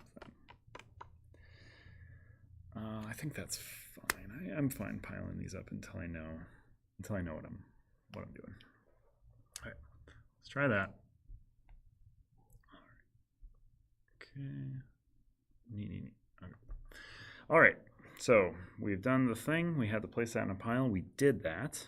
I've gained my health. I've not recovered any dice yet. So I'm going to recover the 2 green I just used. Also going to recover a red and a purple for recovery. Very nice. Still not recovered or used a summon. I kind of want to flip because then I get +2 health. So I think I'm going to move on to this winded because there's a summon modifier if I do that. So I pull this. This gets replaced here. We're going to activate that. A trickster trout. A trickster trout? Oh, this seems like a lot. +2 modifiers. Well, I wanted to do 1. I didn't want to do 2, though. After, move your health die down or left. If there is a conflict card there, immediately activate it and... No, this dumb trout. If there is a conflict card there, immediately activate it and add it to this engagement. It cannot be bribed and it does not trigger any... Move your die down or left. If there is a conflict card there, immediately activate it and add it to this engagement. This should not be an after effect. This should be a during or a special. Okay, so I'm going to do +2 modifier first. It's the top of the card. We're going to resolve that. I'm going to activate the summon because I want to flip. That stinks real bad too. Hits for 3. That's a whole lot of damage. So that's 1 modifier. I certainly shouldn't. Okay. What's the other modifier? There's a bunch of robbers. Or 1 winded. I think I have to use the winded, which gets rid of my red die. Ooh, it feels bad. Oh, so for instance, this is a card that is less bad for me at night because it makes my yellow hits deal more damage. But it is currently daytime. Unless this is going to make me move my health die down or left. I have no down options, so I have to go left, which is going to give me a + health incidentally, so that's nice. If there's a conflict card, immediately activate it, add it to this engagement. Cannot be bribed, does not trigger additional enemies, or it's a fable. When activated, you may exhaust 2 dice. If you do not, you must instead place yourself in the bottom leftmost position. If you place yourself in the bottom leftmost position, visit the merchant and flip the day-night card.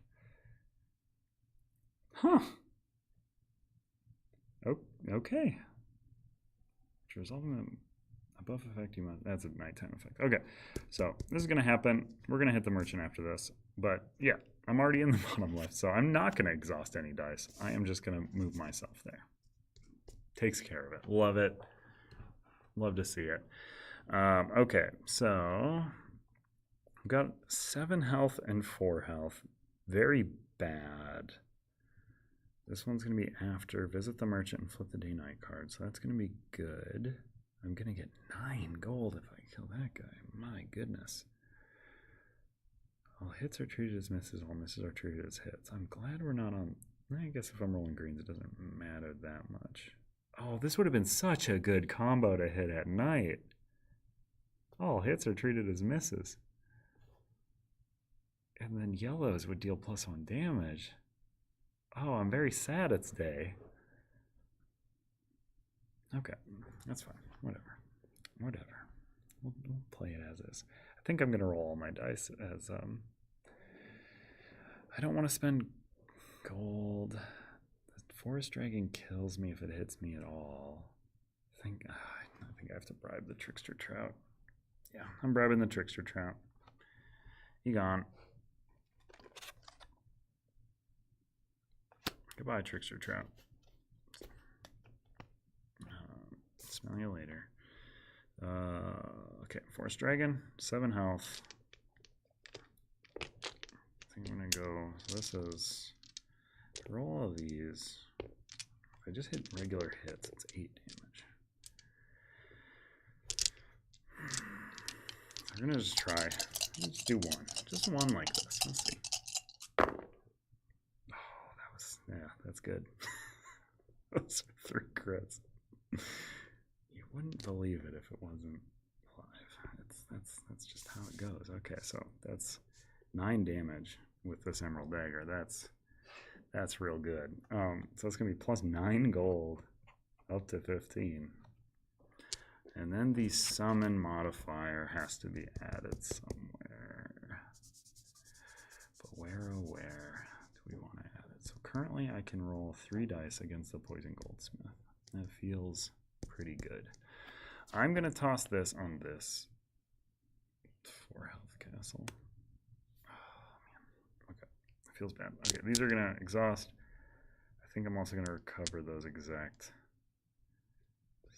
same ones. Okay. After the engagement, these are refilled. And then I am visiting the merchant, and I flip the day-night card. So the merchant is going to give me 3 more items to peek at.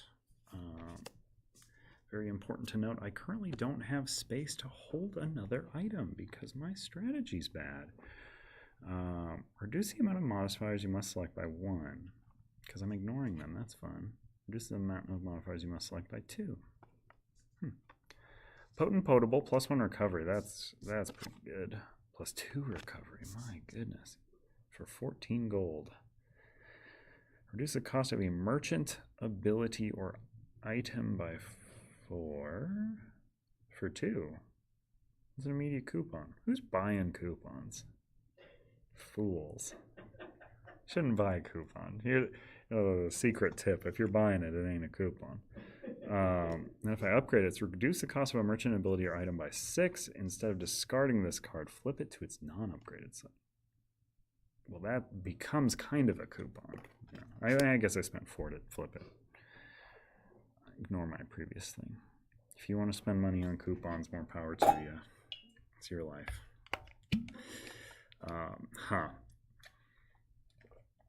Hydrate here. I think I gotta pay 5 to flip one of these castle cards because I'm very terrified that I'm stacking them bad. So I'm revealing the Ogre Chef. I wonder if he's supposed to be Ogre Chief. I think he's supposed to be Ogre Chef. I hope so. I hope we have an art of an Ogre Chef. Before resolving the castle stack, if there are fewer than 4 cards in it, -2 to any one stat. I like that I know that that's there because that would just immediately -2 my stats. I will certainly be putting 4 cards on that man. Along the same lines, I think I have to spend another, as much as I want that plus recovery potion. Oh, man, it's hard. I want to know what the other castle stack is. I'm very impatient. Yeah, I'm going to do it. I'm scared about it. I'm going to peek at this castle stack as well. Magic Mirror. When resolving a non-summon card from the castle stack, resolve its effect twice. Don't love that either. So, also glad I know about you. And then that one is nighttime for this guy. Crits cannot be applied to enemies. That blows. If only undefeated enemy, you cannot apply a die to this enemy unless you banish a die of the same color. If this is the only undefeated enemy, oh, so I want more enemies in there. Otherwise, I gotta start banishing some dice. Got 5 gold left. Do I want to upgrade my walking stick? That would take all of my money. And I did resolve a summon modifier in the last fight, so I'm gonna flip this to resilience, or to Sean. Sean's here, so I get +2 health. We're up to 6 health. Man, if I swap that with strategy now, what a world. I think we're gonna try to do that. I like the apple swapping stats. I think it's a fun way to juice your stats in weird ways. But all that being said, I have to spend 6 gold if I want to flip Sean back. I don't have space right now, so I can't buy. I should not buy an item. I think I'm just going to spend 2 to recover 1 more die. I still don't like that I am missing so many dice. Get my red. Sadly, discard all these cool items that I want very badly, but I don't have pockets for them. I need to upgrade my pockets. We're back to moving. I'm going to move up here because I want to try and activate this plus modifier, hopefully. This gets added here. Come on, big money. Yes, there we go. It's Corgan again. These are coming up great because they're not sitting here. It's really good. Okay, so it is nighttime. This enemy can have a max of 1 die of each color applied to it, so I can't do my dumb green strat no more. Is the tuck box included inside the core box products? I want that tuck box shown for the red deck in the decks only pledge. Is the tuck box included inside the core box products? I don't know how to interpret this question. The 20 strong red deck tuck box does come inside the core box. It's not just loose cards in there. It would cost us more to manufacture it otherwise, I'm sure. But if you're asking about like the stronghold and the strongo, these were my names I came up with, and it is pronounced strongo, not strong go. I want you to say it dumb. So this guy can only have 1 die of each color applied. So we're gonna. But if I roll 2 greens, I don't have to apply both, but I double my chances of hits. So I think I should do that still. And then I'm gonna roll a red, because I can just roll 1 hit. Guaranteed a hit on the red. Just need 1 hit on the green. Got. Oh, and I plussed a modifier. So I'm gonna go down to 2 health. Up to 6 strategy. Oh, and then I flipped the day-night card, right? Swap 2 value stats, have different values. Oh, I don't even have to worry about the enemy can have 1 die because it flips today. Okay, I'm going to rethink that a bit. Also, yeah, I'm just going to put two greens in. I've got 6. I might just try 1 green. I'm greedy. I've got 6 rolls. I rolled 3 crits in my last roll. Oh, and then I immediately, this hunt line is going to become unseemly, like right now. This also makes the Corgans like so bad. I don't know what to do with this. So this is less of a problem if you were playing it in person, and more of a problem if you were trying to present it upon a live stream. I can also hold 6 items now, which is, I feel, suddenly blessed. It's like going from like $10 in your bank account to like 1,000. That's a big percentage increase. That's 2 damage. I've got 5 more rolls. Let's keep. Well, that's worse. So 3rd strategy phase. Also bad. 4th. Come on. That's just a regular hit again. Got 2 more. I'm gonna apply this. I'm a coward. I'm gonna put 1 more green in. Come on. Pay off. No, I should have put the red in. This was foolish. Why did I put a green in? It's my last one. Well, I'll put the red in. Yeah, okay. It was smart to do that. I've killed him. Oh, I needlessly exhausted a die. My brain. Okay, I'm up to 7 gold. These 3 exhaust. I get to recover 4, so I'm going to get these 3 back. Plus Poiple. Yeah. And then this guy has to be placed in a castle stack. The Ogre Chef wants 4 cards. So 4 cards the Ogre Chef shall have. These are the 4 I've recovered. Nothing stated that I should visit the merchant after this. You should just tell your job that your new job is watching 20 Strong gameplay, and then they'll probably pay you for that instead. They're probably very understanding. For anybody reading the answers, yes, inside the core box, the included deck is inside. Yes, that's what I assumed, and I'm glad to be justified in my assumption. I kind of want to gain health now, as dumb as this might seem to always be moving backwards. But health is good, and I like having it, so I'm gonna go down here. Also, I want summons to slap into that onto that magic mirror. So I'm gonna go down there. I gain a health because I've moved down or left. It's my trusty walking stick. It's the Fickle Forest. If activated as a modifier, recover all dice. Otherwise, when activated, exhaust any number of dice such that the exhausted dice have at least 6 sides between them. Oh man, it is truly a Fickle Forest. Exhaust any number of dice such that the exhausted dice have at least 6 hits. I'm just going to exhaust this 6-sided die then. Or this red one that has 6 hits. Bam, we did it. I don't believe this gets added because it was not defeated. It was just resolved. Friends in the chat, and that is wrong. Let me know.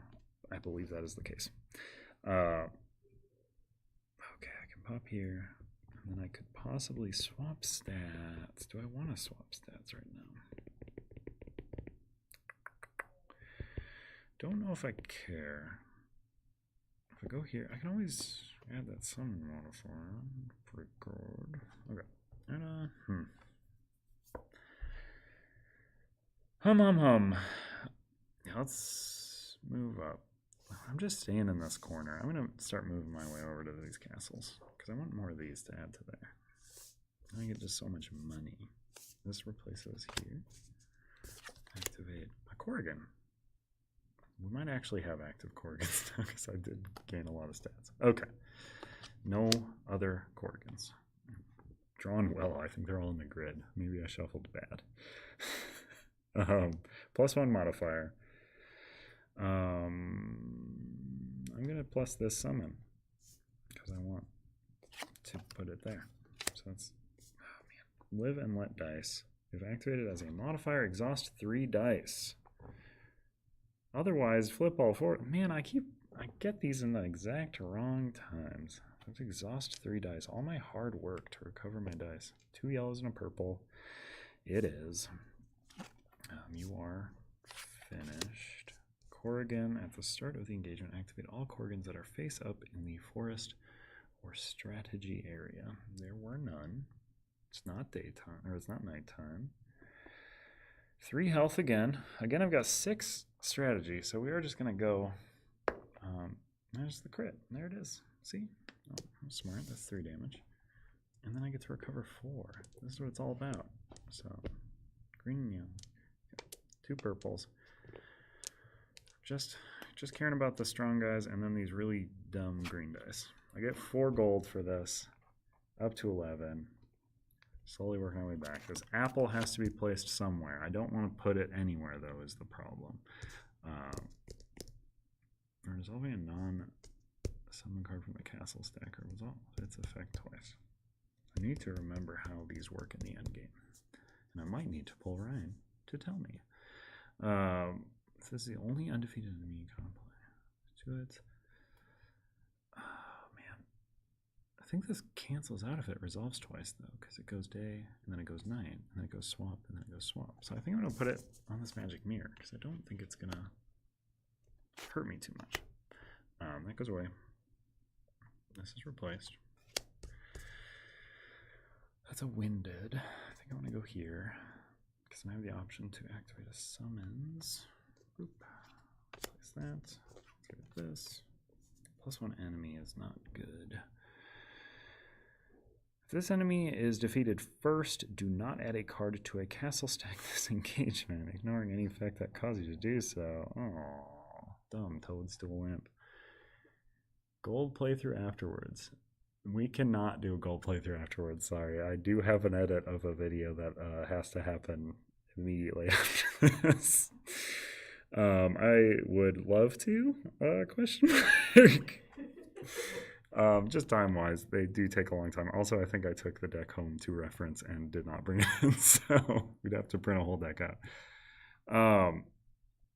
But there is a video with Logan that's very helpful and good, up through Bear 1.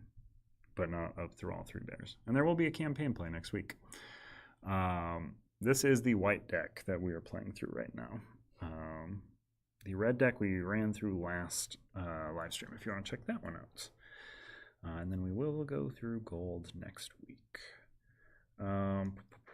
Plus an enemy. This guy's defeated first. He's not going to. I'm going to grab this because I just want to know it. Okay. It's a big bad wolf spider. I hate it. It's bad. After this encounter, visit the merchant. Okay, I like that. Oh, +1 recovery. Okay. Okay. Huh.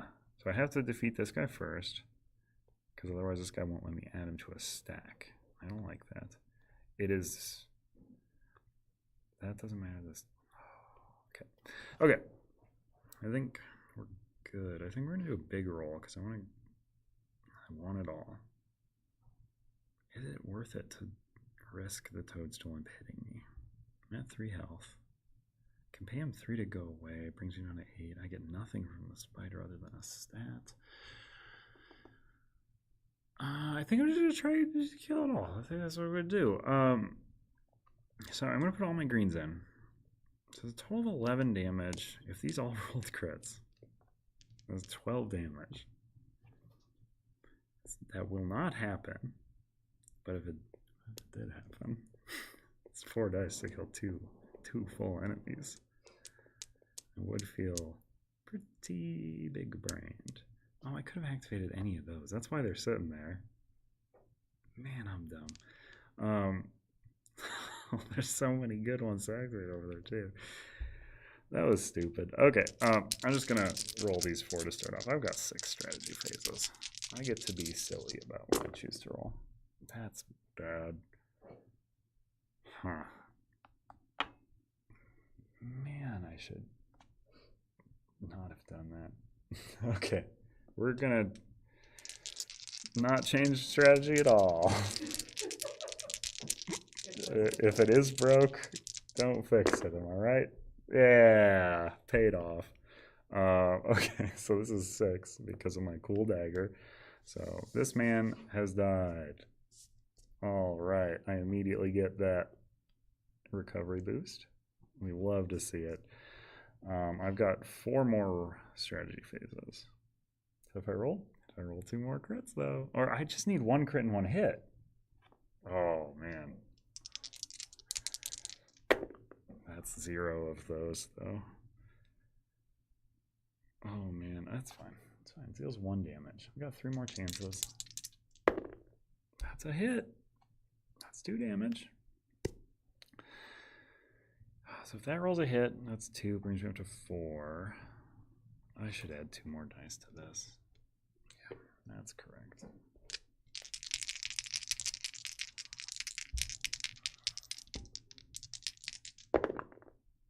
Okay, there we go. We did it.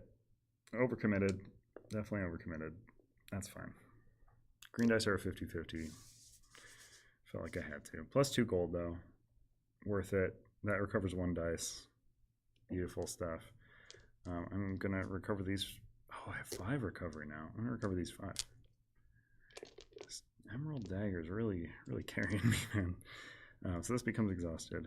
These are both done, so I have to add 1 to my stack. I did not kill this guy first, so I do still get to add something. So I'm going to add this summon to this magic mirror pile so I don't have to activate things twice, or activate that twice.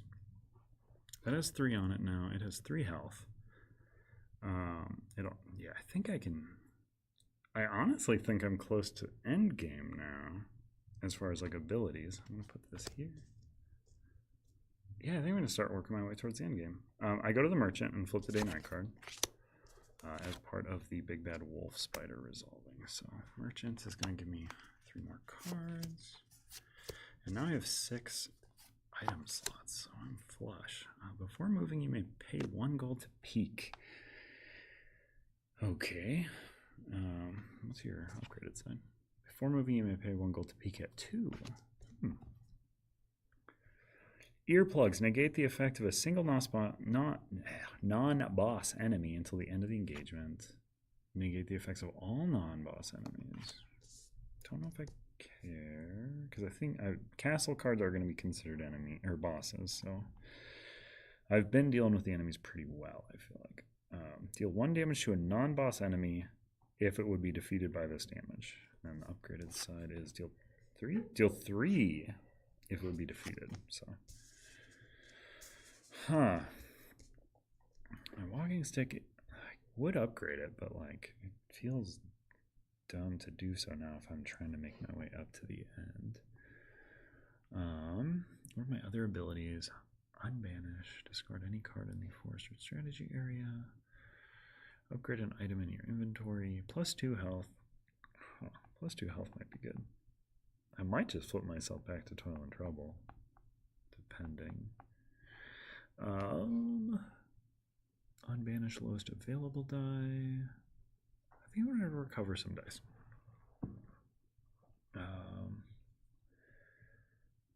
Let's play 6. So down to 7. To recover 3 dice with that. Purple, blue, blue. Slowly getting our pool back. I might just get the slingshot just to have it. Oh, man, I wish I could have bought that coupon. See, I was over here saying buying coupons is dumb, and I know I really wanted to do it. So I'm not going to buy these, so I'm just going to discard them. Main question is, do I want to flip the slingshot? 3 damages. That's a green crit. That's a green crit. But that puts me at 1 money.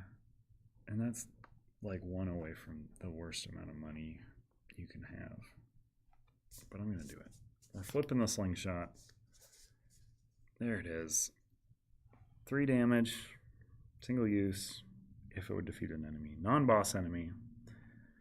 I think I'm going to pop over here. Because these are all forebodings. There's not like a reason to try and go to any different one. Oh, this does trap me, I guess, in different modifiers. But that's fine. Okay, so I activate that one. Big Bad Wolf Spider. After this encounter, flip Day Night card. This guy just fought. He's fine. He will kill me if he hits me, so that's bad. Probably, you know. Usually want to be alive. But it is night this time, so reds and purples cannot be applied. And answering the question from earlier, there are doubles of enemies in here, but they do often, it makes sense. Like Corrigans activate off of the other Corrigans. And this one is a fully different fight now that it's night, because I can't just have that fallback plan of relying on my red to land a hit now anymore. I am just going to roll 3 greens, though. The old greedy roll. Because if these are 3 hits, we good. And if it's 2 crits, we good. If it's this roll, oh, we're so good. It's 2 crits. That's exactly what I said. See, it's bad to have me on stream because I make it look too easy because I got these crits. That's definitely why I didn't lose in the red one that we just did last time. Definitely why I won that game. +1 to recovery, up to 6. I'm going to recover these 3 as well as 2 blues and a yeller. This forebode is certainly going to go into the place where forebodes turn into cold hard cash for me. The Poison Goldsmith. Okay. We're doing pretty good. Does that make us visit the merchant? Was that another thing? After this encounter, visit the merchant, flip Day Night card. So, flip Day Night card. Back at the merchant. Let's see what we got this time. I have 1 gold, so man, I would have liked that Gorp. There's Gorp in here, and can't even do it. Tanglewoods strategy guide, giving me that cool strategy stat. It's clever, funny, good job. Before activating a forest card, move 1 space. Oh, I got a little pep in my step. Let me see. Gorp would give me +2 health, and then it gives me double the Gorp. Gives me double the Gorp. I wish I had 1 more gold. Do I have a way to accrue gold? No, I don't. Well, that's very sad. I could flip any one card in the forest. It's the only thing my current 1 gold does for me. I'm very poor. We're going to move up here. We're going to the end game. We're trying to get there. So, forebode. Trickster Trout. You suck, Trickster Trout. I'm trying to go to the end. Just doing this thing that you do. Apple. I don't love apple. I have to do +2 modifiers. At this point, I don't want to add more things to the final fight, though. So I'm going to plus modifier here. Activate this guy. I got a plus modifier. I can plus modifier the apple, I suppose. So I'll do the apple. I swap 2 differently valued stats, though, which... I actually don't want that. I like my 6s where they are. Oh, that... oh, no. Oh. Woof. Move your health die down or left. Okay.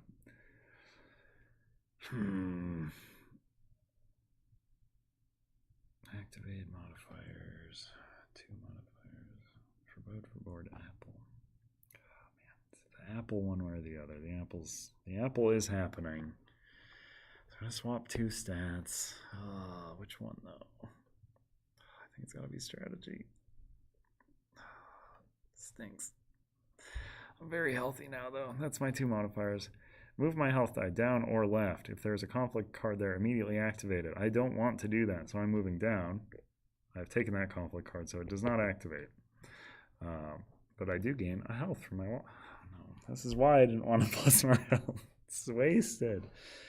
Oh, and then this is flipped because of the thing, too. Oh, apple! Okay, and then this is plus enemy. Place this card on top of a castle stack. Start of each strategy phase, banish 1 die. Don't love that. I really don't like that. Okay, this plus is an enemy. Start of each strategy phase, pay 1 gold or -1 health and flip your hero.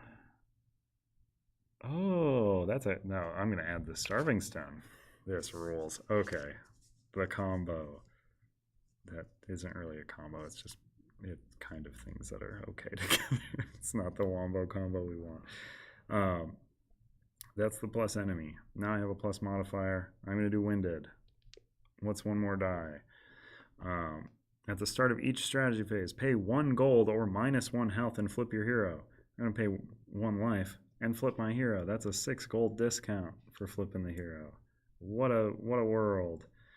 Then this is an engagement in which I did a summon, so I am going to gain 2 health at the end of this. So I don't even have to worry about it. I'm going to get a bunch of health. Okay. We're doing just golden, but I have to do that every strategy phase. That stinks. It is nighttime, so all hits are treated as misses, and all misses are treated as hits. At the start of each strategy phase, banish 1 die. That's a weird combo because it makes me want to banish good dice because my bad dice are better at rolling right now.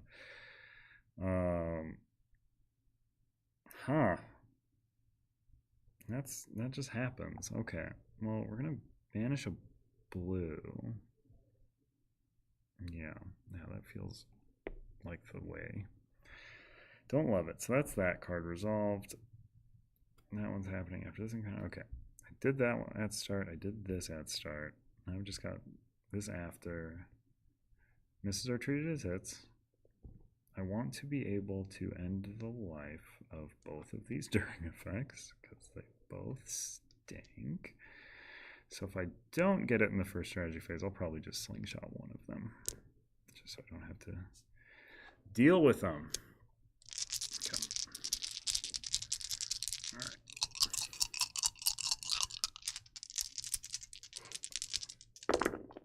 Okay, that's great. That is enough to knock out something. What do I want to knock out, though? It's not... Oh, no. Regular hits are treated as misses. All misses are treated... Oh, this is better. This is a miss now. These are hits. Oh, that's weird. Okay, this crit still works, though, because this only affects hits. So this is a 3 damage. This is a 2 damage. These are 3 damage total, but that's a 2. And that's a 1. So we're gonna... That's dead. During is not active anymore. I gain 2 gold. I gain 5 gold. So once these are defeated, their Durings are no longer active, so I don't have to keep doing the minus stats baloney they were trying to make me do. Like that. So now I can have the other 2 of my strategy phases without worry. Nice casual. That's a miss for all your brains here. I know it's going to be hard for me to track. Oh, and I added one of these enemies, so a new one is revealed. Those are, oh, there's crits. Crits are still hits. That hit is a miss, though. So this is, you wouldn't believe this as just data, you know. If you saw this as raw data without the visual evidence, it feels like too many crits. This is a miss, so it's not applied anywhere. But this man has now also been defeated. So he gives me plus 4 gold. I add the first thing defeated to a stack. This is going to add itself anyway, so I'm going to choose to add this. Because I don't want to keep adding to stacks. I don't know. I guess oh no, I defeated that guy last, so yeah. I'm going to put that summon on that magic mirror. Then these are all going to exhaust. These are all just discarded normal-like. And then I get to recover 6 now. My goodness. Recover these 4 greens. Recover this red. Recover blue. Bloop. Mamma mia. Those are gonzo. Yep. And then day-night card flip. Merchant visit. Got 12 gold. That's a respectable amount. Oh, the membership card. When I visit the merchant, she gives me a little peck on the cheek. Plus 1 health. That's my flavor. I added that. When you visit the merchant, plus 2 health. A really big peck on the cheek. Set an enemy's bribe cost to 2. Set an enemy's bribe cost to 2. If you bribe that enemy, gain its reward as if you defeated it. Instead of discarding this card, flip it to its non-upgraded side. That's the shiny trinket. Remove the top card of a castle stack and place this card there. This card has no effect when played from a castle stack. Huh. What's your other one? Remove the top card of castle stack, place this card there. When this card is played from a castle stack, ignore the modifiers of the next 3 cards played. Holy moly. Oh, that's so worth it. Okay. Wow, that's a good one. Okay, yeah, 4 gold for that. Down to 8. 4 gold to upgrade it, down to 4. I have to discard something because my strategy is now 3. Oh, also this would not have been revealed. And then I guess these become unrevealed. Don't take what I'm saying as gospel. This is the general gist of how it plays. Those might have stayed. Remove the top card of castle stack. So I bought this. I upgraded it for 8 total. I have to discard because my strategy is bad now. I'm not going to buy these because I would have to discard for those as well. I'm going to discard the walking stick. I'm not moving backwards. I'm only moving forwards. And then I might, yeah, I'm going to spend down to 1 gold again. That blows. But I want to unbanish this dice. I don't like having banished dice. It stinks. This refills.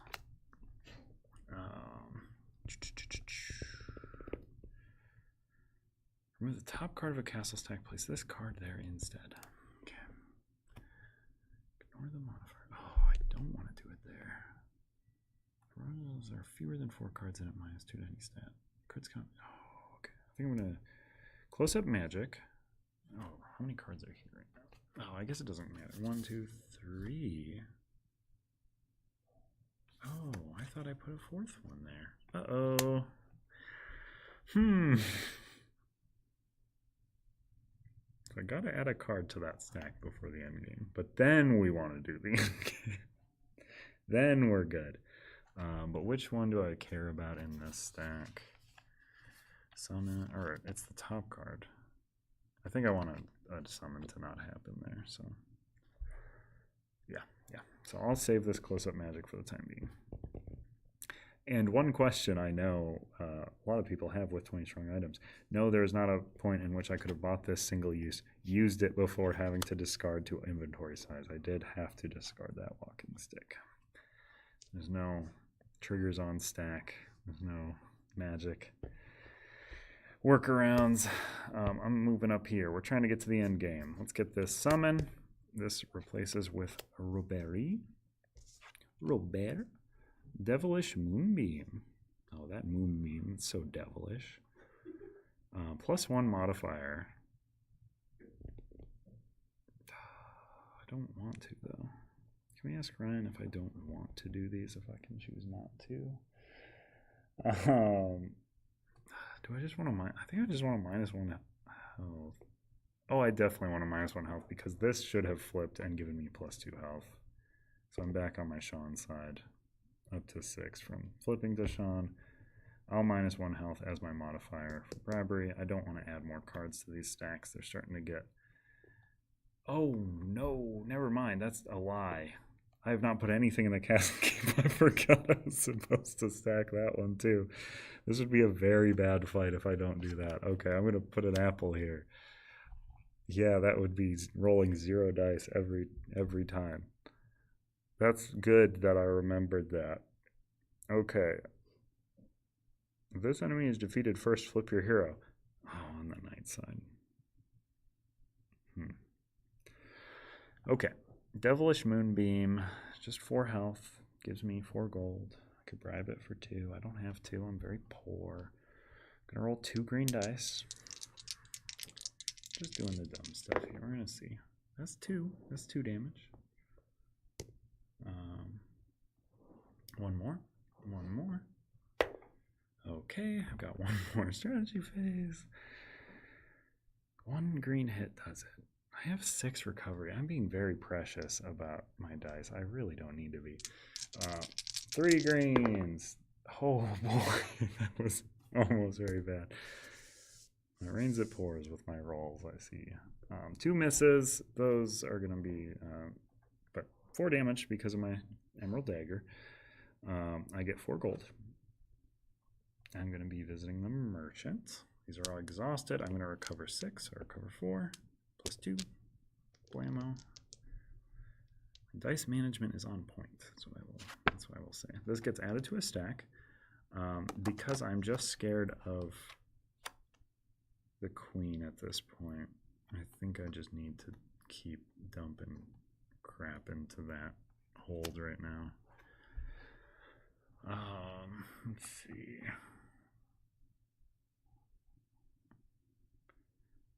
So this is a thing that comes up with more plays than anything. This is in reference to Bernardo's question. Found the original round of 20 strong, 2 random, difficult, and punishing. I'd say if you play the game enough, you can consistently and easily beat it. It is a thing you have to get used to. Sometimes you have to take damage. Sometimes you have to not. I will say, to this day, people will keep posting there, I died on round 1, and never once has that actually been the case. Like, it is, you can replicate these things and beat them. Sometimes you're going to have to commit more dice than you want to. You will see that in the recorded playthrough we did with Ryan playing this very deck, is he gambled a little too much. I will say the CTG design team crew has a penchant for hoping to hit crits much more than they actually come up on a die. But game is less swingy than folks think. I will say that. It just doesn't feel like it at first. Because people don't like to take damage. And, you know, if magic has taught me anything, health is a resource. You use it, sometimes you'll gain it back. Sometimes you just ride out the whole game at 1 health and it's terrifying. But I just did a thing Yes, that one was this one. After this conflict, visit the merchant. Flip the day-night card. You're also free to disagree with me. I just will say every time I've seen someone say game 2 random swingy died on first stage, it has not been the case. I upgrade a different item in my inventory for free. That's a coupon, and then an upgrade up to 3 items in your inventory for free. That'd be great early on. You may pay 3 gold to visit the merchant after any encounter. Look at that, Sears catalog. You may pay 1 gold to visit the merchant after. Is that not what the front side does? You may pay 1 gold to visit merchant after any encounter. Oh, 3 gold versus 1 gold. That's pretty good. I have 5 gold. Place this card under an enemy. Its after effect will not resolve if it is defeated. I don't think any of these are worth it for me right now, so I'm not even going to be... Oh, what's the backside I need? The magic wand. Place this card under an enemy. -2 to its health. That's pretty cool. I do like that, but I don't have the money to buy it and upgrade it, and I don't have a slot. My inventory is currently stuck at 3 because of that daggum apple that I didn't want to resolve. I have 5 money. I don't know what the castle, who's in the castle keep. That would cost 5 to peek at. Whatever. Let's do it. Got 5. Seems like a sign, you know. 5 cost 5. Doing so well, I don't want it to just go bad because I didn't want to look. Evil Stepmother placed the day-night card on its night side. When resolving an apple in the castle stack, ignore its effect and -1 to any stat instead. I should not have put an apple on there. Okay. Yeah, she hurts me for apples. But an apple will turn it back to day. So I just want 1 apple on her. Because at night, at the start of the first engagement, at night, select a random unselected castle card. The Evil Stepmother gains its night effect and +1 attack. Yeah, I just want 1. I want 1 apple. That's awful. Oh my goodness. I'm glad I know not to feed her any more apples. But I did want to feed her 1. And it's night. I only have 2 cards on her. I think the Ogre Chef is still at 3. He wants to be at 4, otherwise he's very bad. We're going to go over here, because if we go here, we'll trigger the end game. We don't want to do that quite yet. So we're going to resolve that. This is going to go here.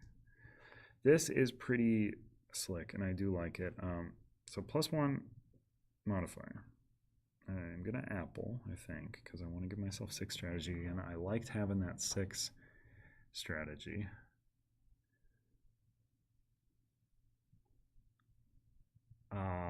Health is not a resource if you have 1 health point left. That's true. It happens entirely too often when your dice pool is not completely depleted. So, I mean, if your health pool, or if your dice pool is not completely depleted and you have 1 health, then you just use those dice to make sure you don't take that 1 more damage. I mean, sometimes you will find situations that are very hard. That is true. The game does have dice rolling in it. I don't think there's a dice rolling game that exists that gets fully around that aspect. Start of each strategy phase, pay 1 gold or -1 health and flip your hero. Oh. Yeah. Okay. Yeah, so we're going to modify our apple, which is going to flip day night. It's also going to flip 2 different valued. So we're going to go up to 6 strat, 3 health. Love it. Okay. And then at the start of each strategy phase, pay 1 gold or -1 health and flip your hero. This puts me into dead range, though. If I roll so bad, I have 6 strategy. I'm going to -1 health. I'm going to flip my hero. 6 gold discount. I love this. This is good. I feel like a genius when I'm just taking that damage and flipping instead of 6 gold. Let me see. At the start of each strategy phase, pay 1 gold. So I did that. Oh, that's the start of strategy phase 1. Okay. Oh, that's going to start being very bad, though, if I don't kill it in the first one. Okay, so yeah, we're going to roll 4 greens. We're just going to go all out here. I'll say also, Solar Sentinels can be very punishing as the big starter one, because the pile-ups can be pretty punishing for their modifiers. I would suggest checking out Victorum. Is a little more, you can get around the bad luck of it a bit more.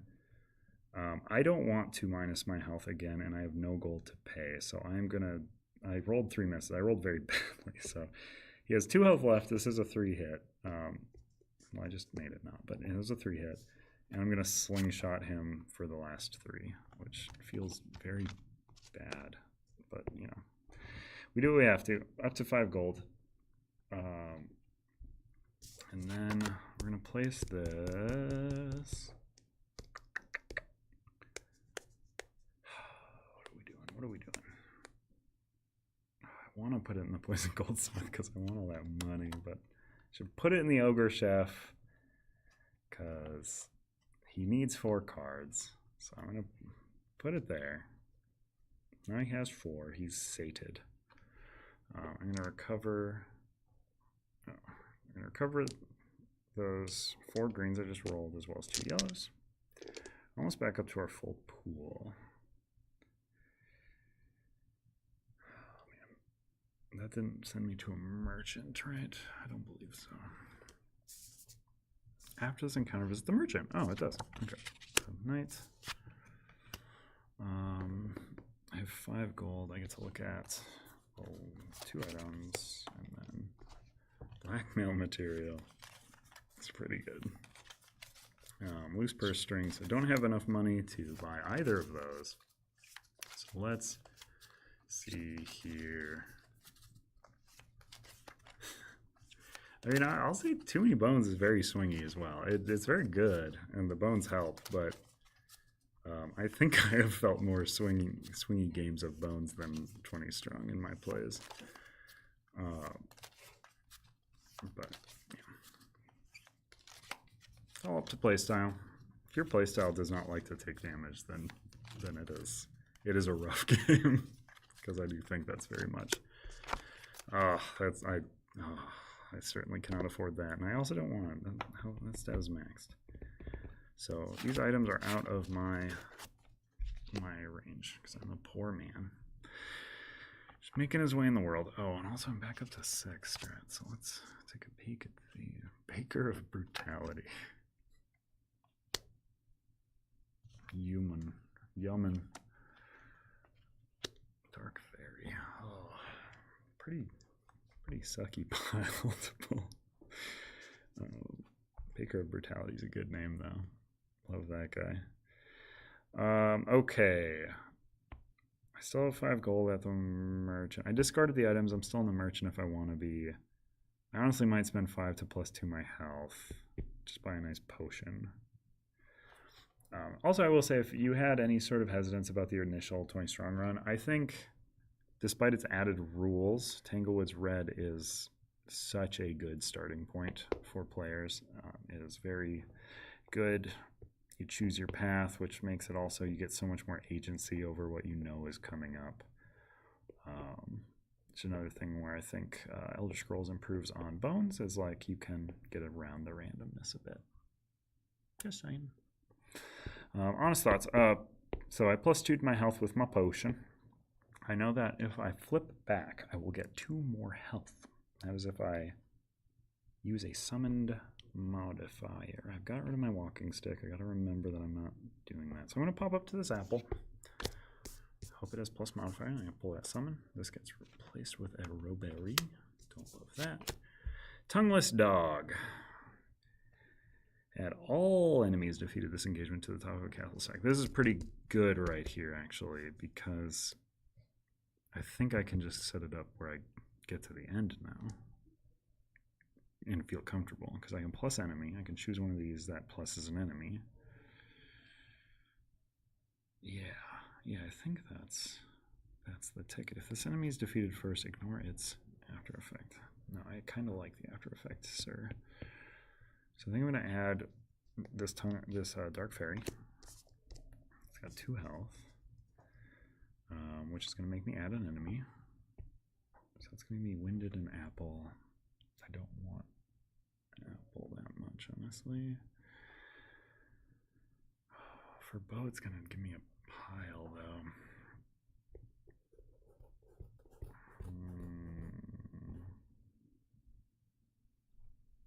These are all plussing enemies, aren't they? Oh, Ice Giant doesn't. He's gonna give me a summon modifier. Herm. If the enemy is defeated first, do not add a card to a castle second engagement. I don't like that either. If the enemy is defeated, add the top card of the hunt deck. I don't like any of this. I'm gonna add this Ice Giant. I think that's what I'm doing. I guess I could also do. Technically, I pulled one from here, so the next one become visible. Barf. Yeah. We want the Ice Giant. Oh man, that guy stings too.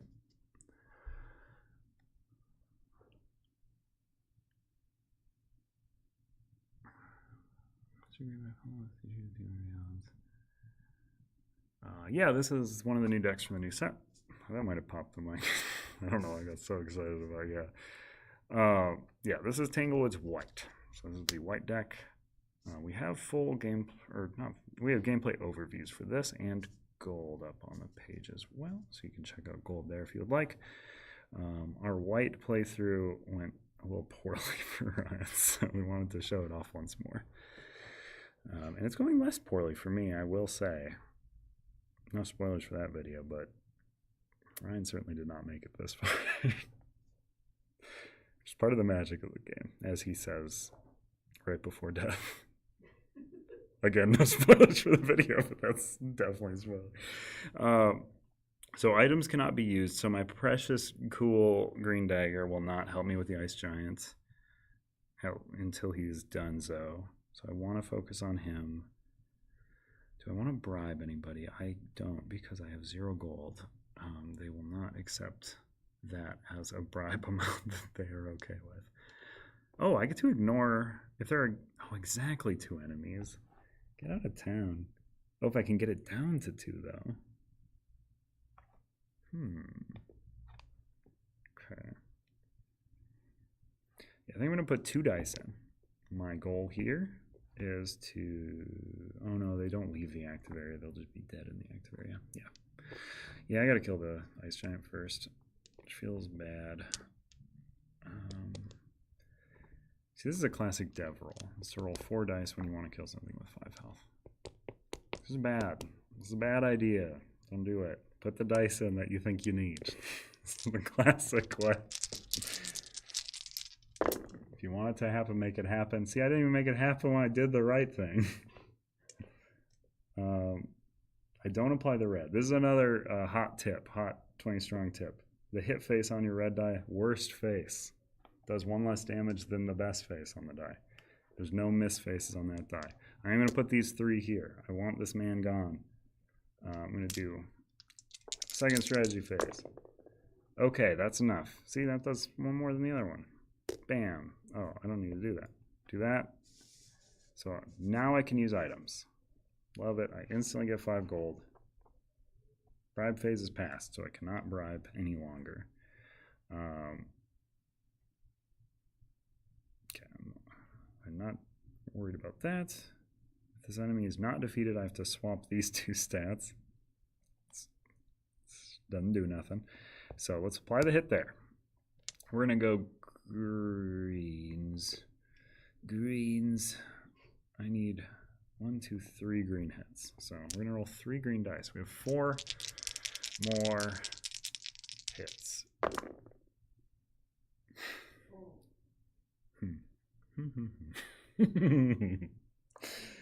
See, again, this is the spiral you get into 20 strong. I can add more dice. I should probably add more dice. I have a recovery of 6. Also another reason these Tanglewoods decks are really great starting places, they all have a modifiers list. If you lose your first game, you go down to -1 modifier. Makes the game a bit easier. If you beat your first game, get a modifier, make it a bit harder. Works in both ways versus original set of 20 strong just went up in difficulty. Okay, that's so much better. doesn't quite do it, and that was 4 rolls. So that will end this man's life. I'll give me 3 gold. This tongueless dog. It's so sad. This tongueless dog. Doesn't have a tongue, and now he's throwing his body at a castle. Got 2 more rolls, I believe. Correct me if I'm wrong. So I think I don't want to put more dice in. And this is a 50-50. There we go. Okay. There we go. Bam. Dead. Cool. 6 gold from that. Up to 14. Blammo, blammo. Okay. This guy says, add all defeated enemies to castle stacks. So that one is not just the first. So it's adding all of them. But let's take a peek at all of them to make sure I did everything. If this enemy's not defeated, swap stats. Nope. After this encounter, visit merchant. After this encounter, visit merchant. So we're going to visit the merchant. We're flipping this. But then we're placing all of these into a stacks. Where do we want those to go? They're currently 2 cards in Evil Stepmother. That's not enough cards in Evil Stepmother. 1, 2, 3, 4. There's currently 4 in the Ogre Chef. That's the perfect amount in the Ogre Chef. There are plenty in the Magic Mirror stack. I may have overstacked the Magic Mirror. I think all of these are... No, I don't want Apple in there. That's true.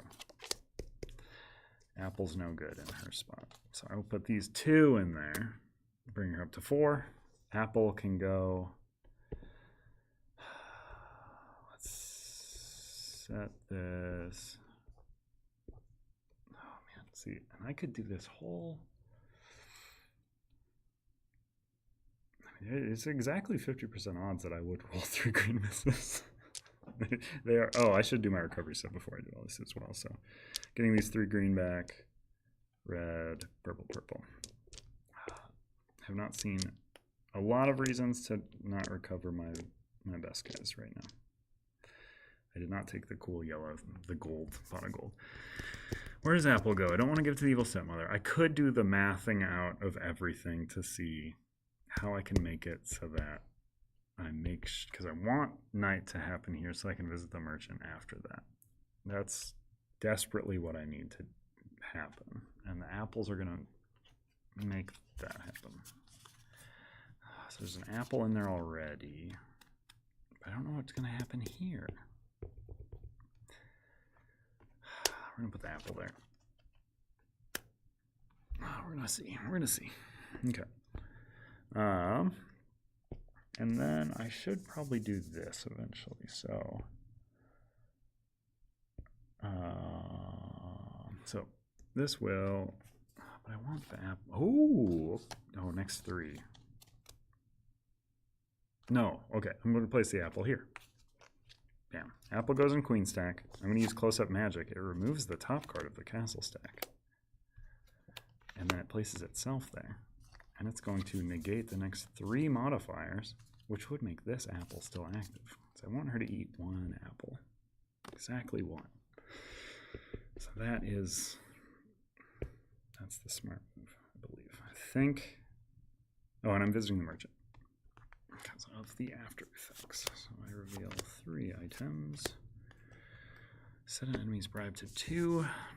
The shiny... I have plenty of room for items now. This is about moving. This is about moving. I don't think I care about either right now. Yeah, I don't want either of those. Do I want to set an enemy's bribe cost to 2? And then do I want to set an enemy's bribe cost to 2 and then gain... Oh, kind of. Yeah. Yeah. Okay. I think I'm going to spend 5. 1 to buy the trinket and 1 to upgrade it to shiny. I would love if this was just trinket and then you upgrade it and that's shiny trinket. That'd be really good. Take notes, Ryan. I know you're not.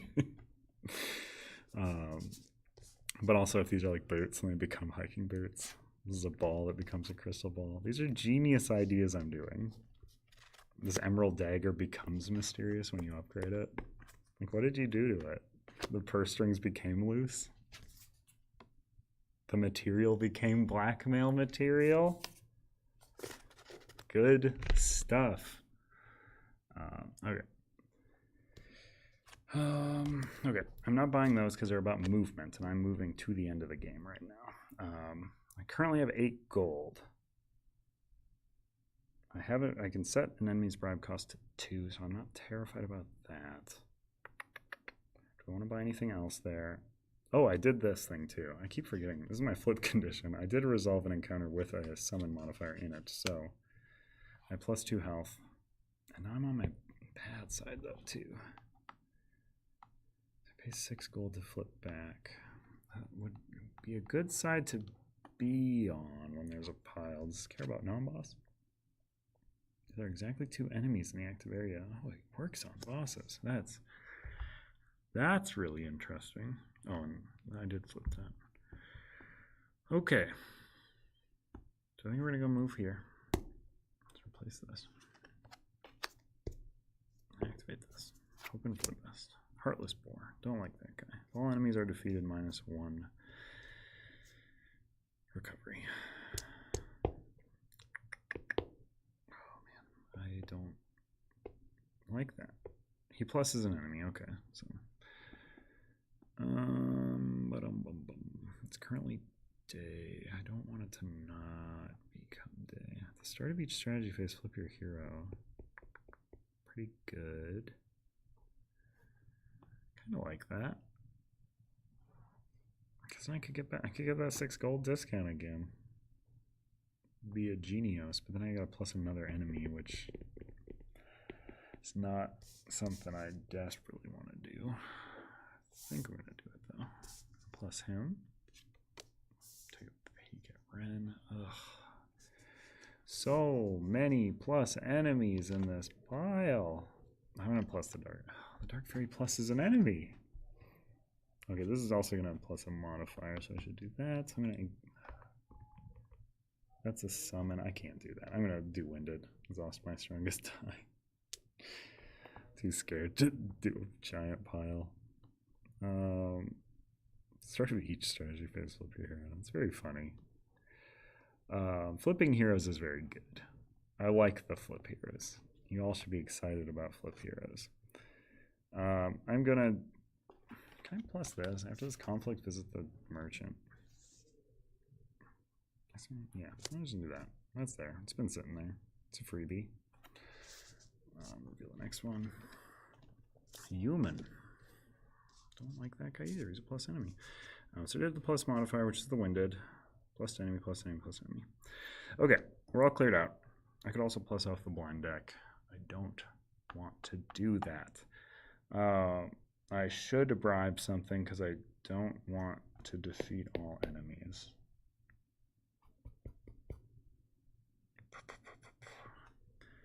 Oh yeah, bribe is happening right now. So if all enemies are defeated, -1 health. Or -1 recovery. I don't like it, man. I don't like it. And this is going to give me nothing because that stat's too good now. I've done my work. And also, if I bribe them, this will still trigger. This wants me to take damage. Oh, that's fine, though. Oh, I'm so okay. This is so very okay. This is also funny because I'm going to not bribe anybody. I want money. I flip this because of this during effect. Now, if there's exactly 2 enemies in the active area, negate any during effects, so I can't flip back as part of this. Nighttime's not going to happen. This guy says, if all enemies are defeated, -1 strategy. I want to defeat one of them, but not the other, because I want my, sorry, not strategy, recovery. I want to leave one of these guys to damage me, because I'll go down to 4. Oh, I didn't resolve a summon modifier, so this isn't the perfect strategy I'm doing. Maybe I do just want to bribe that guy away. He sucks. Yeah. I'm just bribing him. I did a big show, but I'm scared of this Heartless Boar. He's been bribed. He's not there anymore. I'm still going to flip my hero for that. And then after this conflict, we are visiting the merchant. I'm going to have 5 gold again at the merchant. Feels bad. So this guy's got 6 health. We're going to really utilize this Emerald Dagger. We're seeing. Oh, man.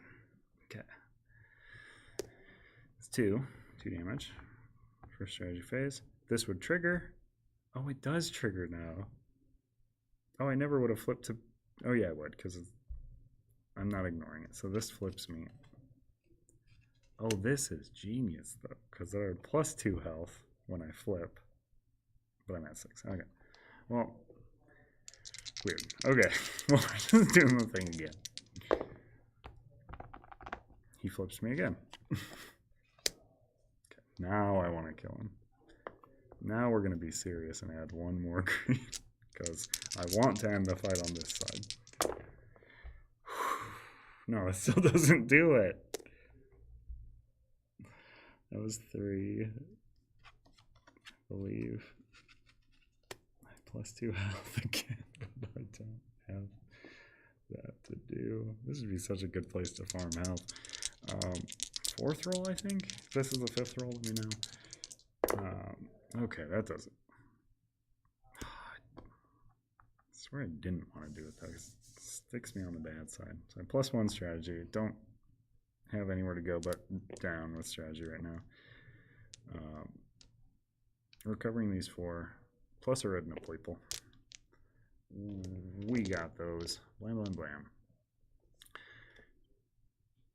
I would banish 1 die applied to this if it was nighttime. It is not. This has to be added to a pile. It is going to be added. I think I'm kind of at peace with the amounts of cards in piles. 1, 2, 3, 4, 5. Yeah, I can roll 5 against the evil stepmother. 4, 4. Yeah, I think I'm just going to put this in the poison goldsmith, which will give me another pile of money. So this is flipping day night.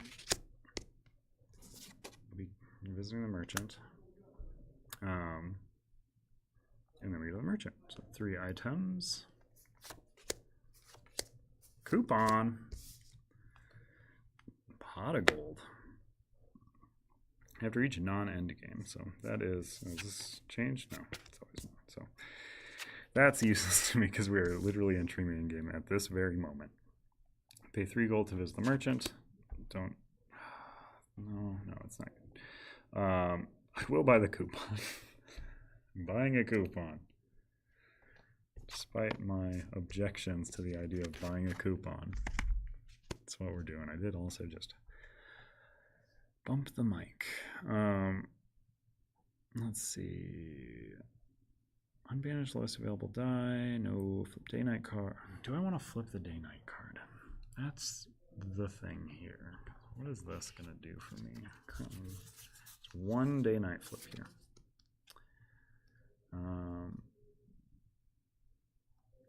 Amanda, is Ryan right in the other room? Could you peek? Is Ryan right in the other room? Could you peek? I just want to see if modifiers do in fact work the way I think they do in the end game.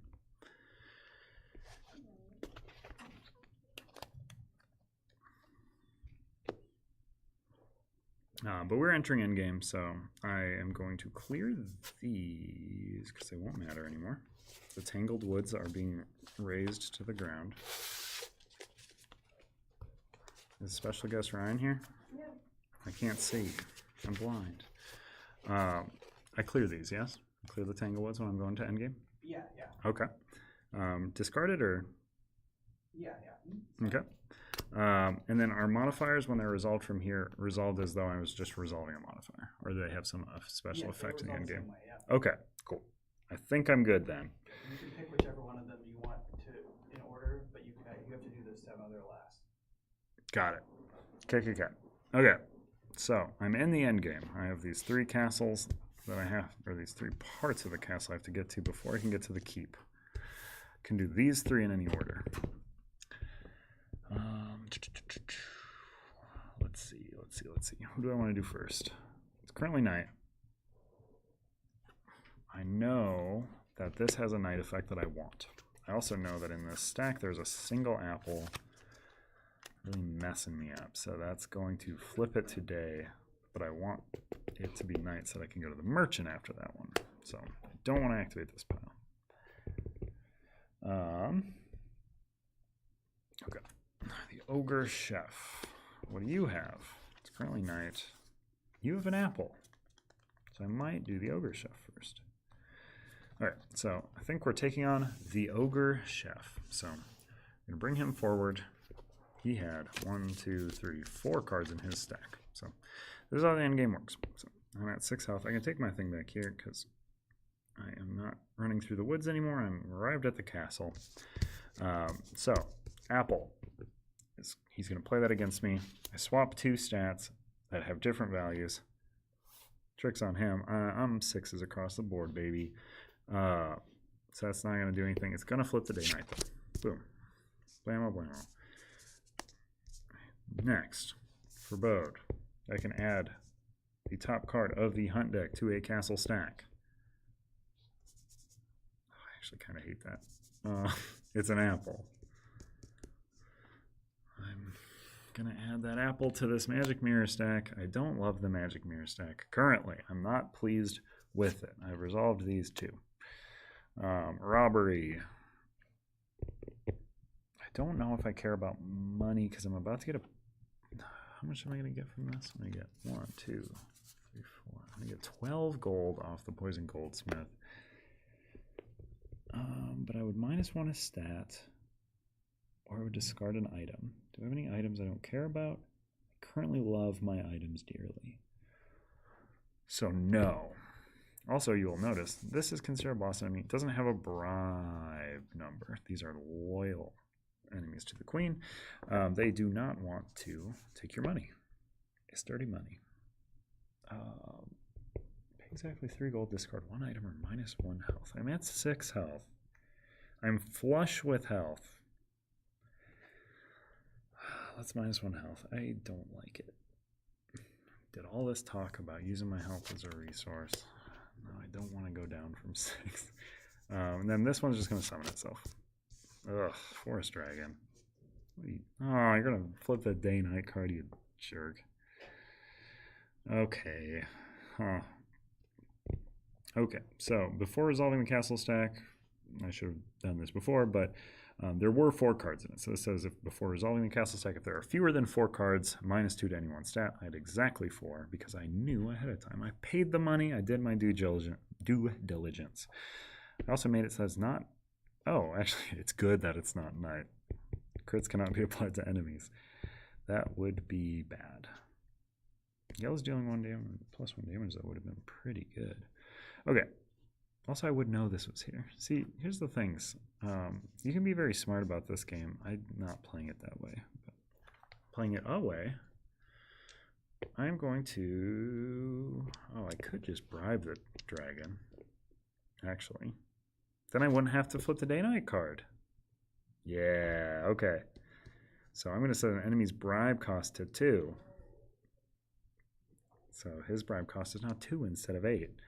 If you bribe that enemy, gain its reward as if you defeated it. Instead of discarding this card, flip it to its non-upgraded side. So the shine came off the trinket.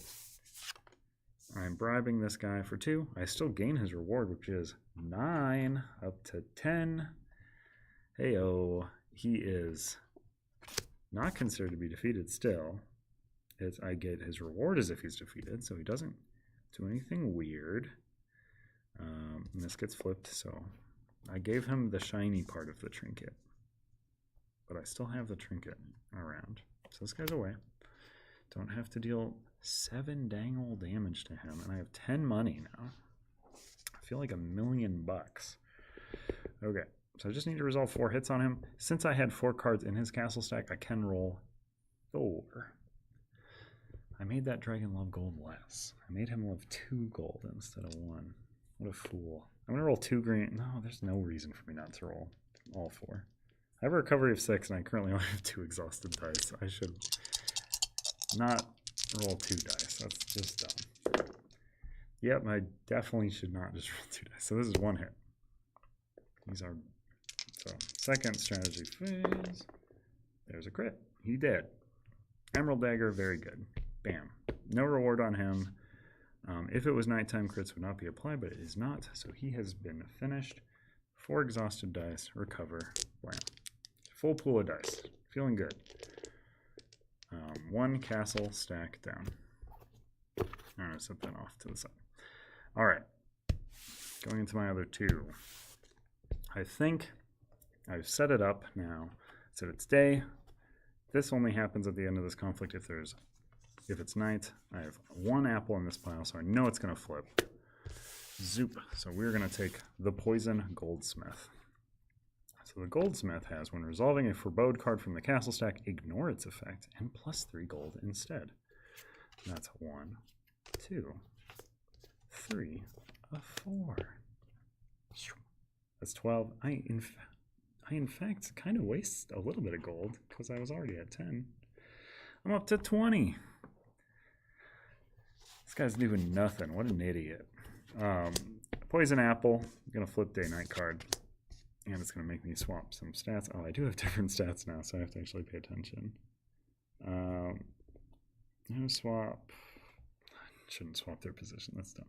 I'm going to swap my health with my strategy. So I'm 6, 5, 6.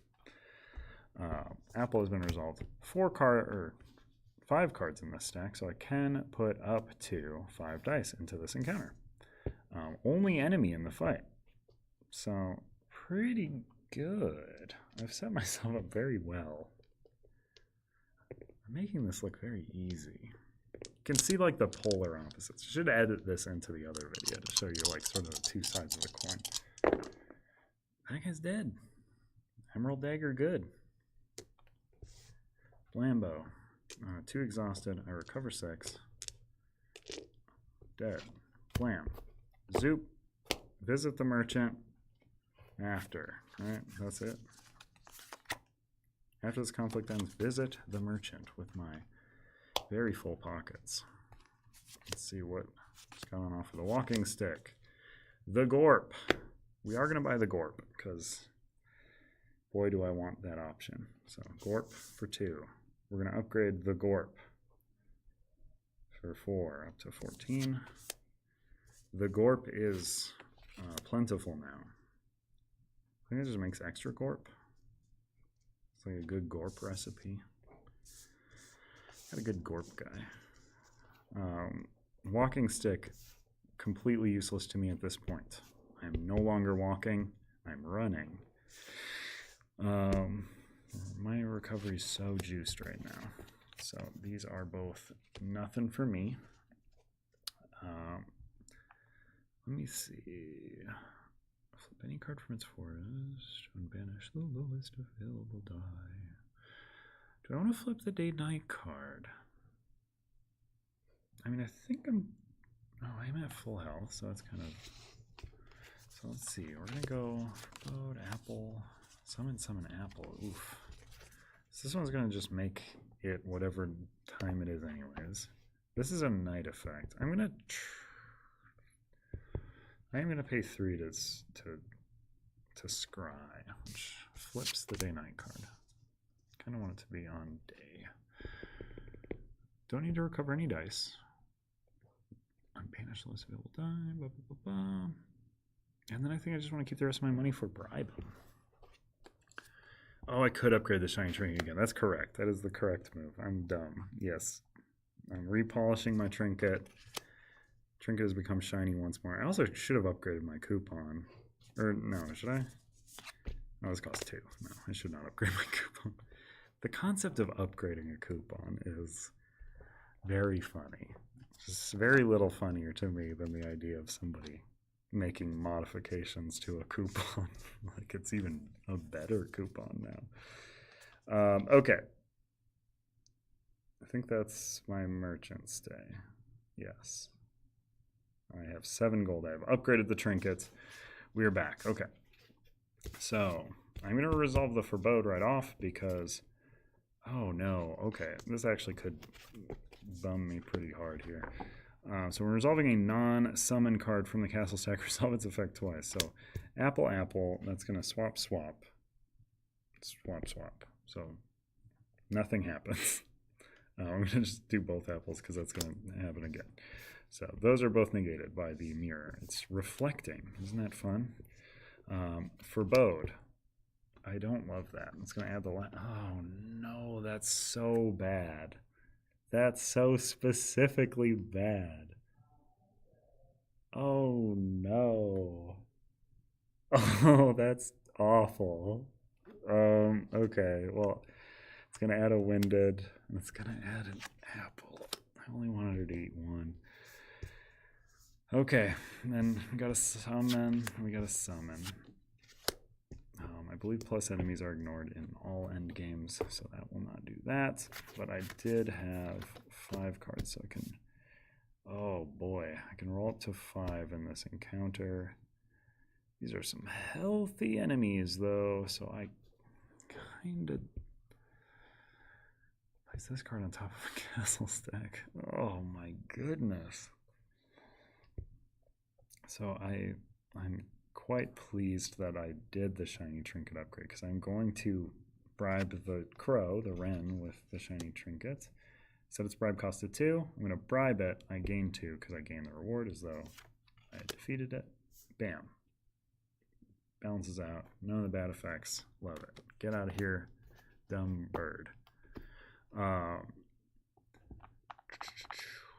I want to burn the shiny trinket for good, or am I good to roll some dice?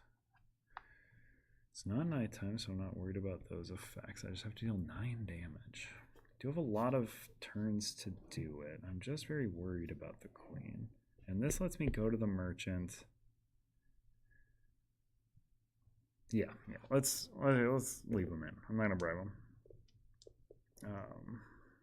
Although this reward, I would normally be so. This is the most exciting line of symbols on a 20 strong card, but not right now. We'll say that. I have a lot of health. I'm good. I'm just gonna roll mysterious daggers. Oh boy, that's a roll. Okay. 3 to the magic mirror.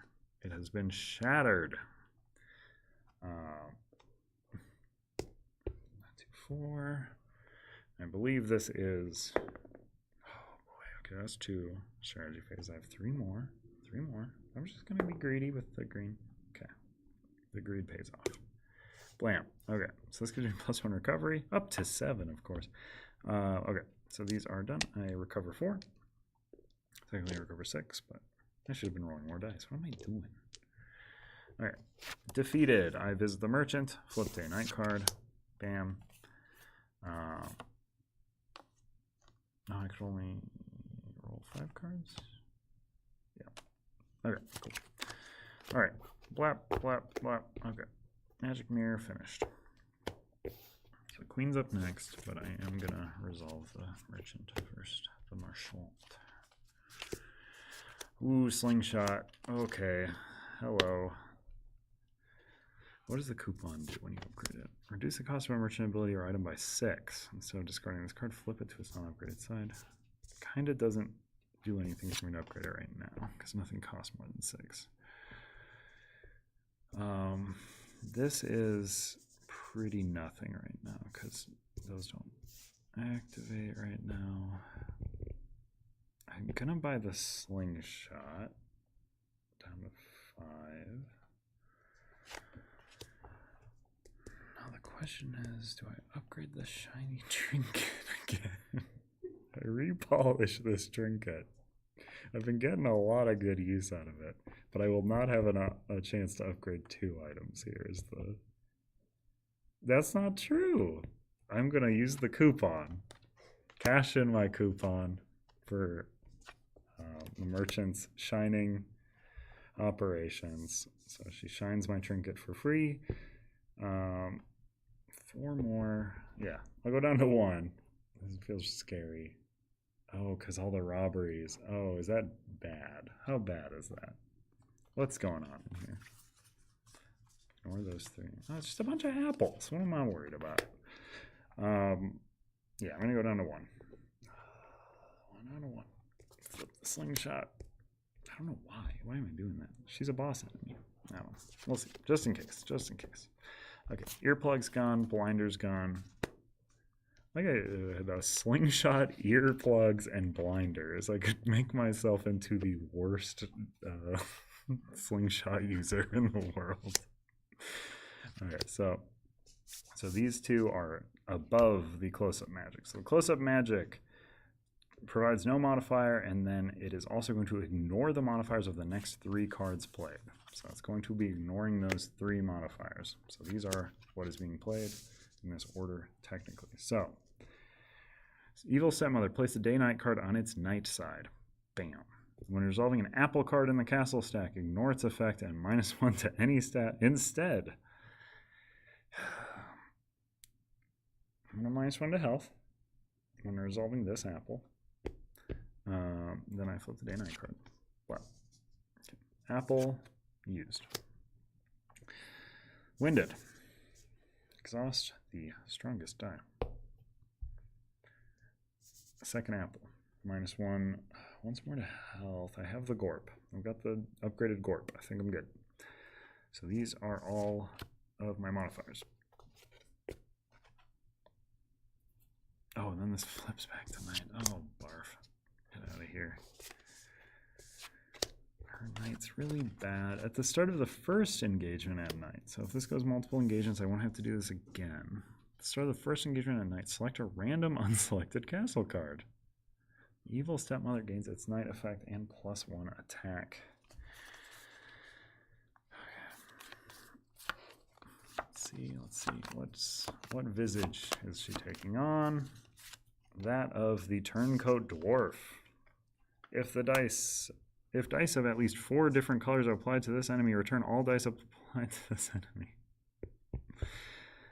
Okay, so I don't want to do 4 different colored dice on the Turncoat, or on the Evil Stepmother this engagement. I think I'm incredibly set up, though, to handle this, because I can roll 7 dice? My goodness. Okay, well, we're rolling all 4 greens, because the dagger is my best friend right now. So this should just cover that up, because it's got that text. She's got 3 attack. I can take 1 hit from her. In fact, I'm just going to eat up some Gorp right now to get up to 6. Yum, yum, yum. Gorp becomes less. I ate half the Gorp. I got the 4 green dice. I can add 3 more dice. I do not want to add at least 4 different colors. So I don't want 4 different colors. Which is fine. I had to exhaust my strongest die anyways. So we're going to add 3 purples. And then I think we got her. I don't know why I bought this slingshot. It is a literal little piece of garbage that I bought. That's a pretty objectionable roll. But the dagger is going to carry me here. So 3, 4, 5 damage.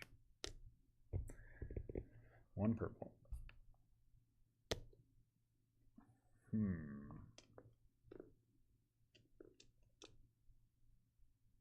Oh no, I very well might have been. Green hits deal +1 damage. No, that does work that way. Okay, yes. Crit is still technically a hit. Okay. Yep, that does it. Evil Stepmom down. That was a crit. Cool. That is her defeat. So this is the playthrough to watch if you want to see someone win. Check out Ryan's if you don't want to see that. That is 20 strong Tanglewoods white. If you're having trouble with 20 strong, just make sure to roll more crits than you normally would to buy the items that incentivize you to roll more crits than you normally would. I can take any questions if folks happen to have them in the last moments here. Otherwise, we'll be wrapping up briefly. This is 20 strong Tanglewoods campaign is going on. Make sure to back it if this looked cool to you. This is the white deck. I believe the red is the core, and then the white is one of the add-ons. I think. I don't remember exactly how the structuring on this campaign goes. The stretch goal for an additional boss. How does that work? I don't know. I think that's a really good question. I do believe that was added because folks were thinking one boss wasn't enough. So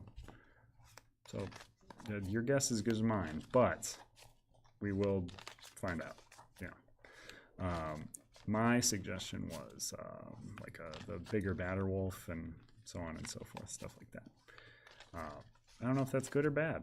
Sounds kind of dumb to me, but I like it. I like it. That's why I suggested it. Let's see. What 20 strong box do you like best? I think the Stronghold is my favoritely named box, although the Strong Go is a Strong Go is pretty good. I like the original little core box that holds one deck and the dice, so I'm partial to a bigger storage for all of the decks. But I do like the one that comes with the dice tray and the cover. I did do my joke dice tray. If Amanda wants to show the dice tray that I made, that's the cover of the 20 Stronghold. It's very funny to me personally, but probably not to anyone. But I like the idea of that one. I don't know if I will have it, but there it is. Hey, delay. But yeah, let me see. The storage box only comes with a Go box, but not the 3-deck storage box. Correct? That is correct. They wanted to make it like a nesting doll sort of situation, but I believe that is a pain, and I can see why it would, because each one would have to be pretty big. I don't think the 3-deck box works for its intended purpose if it also has to hold the Strongo, because it would be too wide, I think. I don't know. But I like the big one. I like the middle one. I honestly like all of them. It really depends on what you need it for. If you want a long-term solution for everything, I'd get the biggest one. If you want a built-in dice tray, I'd go for the built-in dice tray one. And then if you want the little one, just get the big one because it comes in there for free. That's my upsell. What is my favorite color? In general or of these decks? I think of the decks, but let's answer both. Oh, yeah. I mean, at one point I would have said black, but enough people told me that that's not a valid answer because black is the absence of color. You've been listening to too much Carter. Yeah. Yeah, that feels like people in their teens make that argument. But also, that's probably when that was most my favorite color. Purple would probably be the current color. As far as these decks go, I like them all quite a bit. It's hard to say. I think red is such a good way to get into the game. I think it is. I mean, I would also say this about Unbreakable versus Undertow. I think it's lower barrier. I think Unbreakable's lower barrier than Undertow. I do think the base game's the best for Bones. This is Bones talk. Red, though it has more rules than Solar Sentinels, I think it's easier because so many people have this issue with 20 Strong where they think it is fully random because it's dice rolling. But that is just not the case with the game. And I think red and the fact that you have to pick paths and you can avoid things you're scared of. And then if you go full force into ignoring the things you're scared of, how it bites you at the end, but you made it to the end. But I like the idea that you have chosen your full path and you can look back at your path and go, I have made bad decisions. Versus in something like Solar Sentinels, you might be like, why am I losing all the time? I just drew off the top. This is fully random. When I don't think it's as random as people say. So I would say red, probably favorite just for the fact that it's a great place for showing someone how to play the game. But I like them all, and I like the campaign mode of this a lot. I would say the campaign mode is my favorite version because you get to play all 3 decks back to back, and you get to do cool stuff between them, and it's neat. And I think, are the promo hero cards for the original 20 Strong campaign similar to the heroes in Tanglewoods? The promo hero cards from the original 20 Strong campaign is the 3-pack of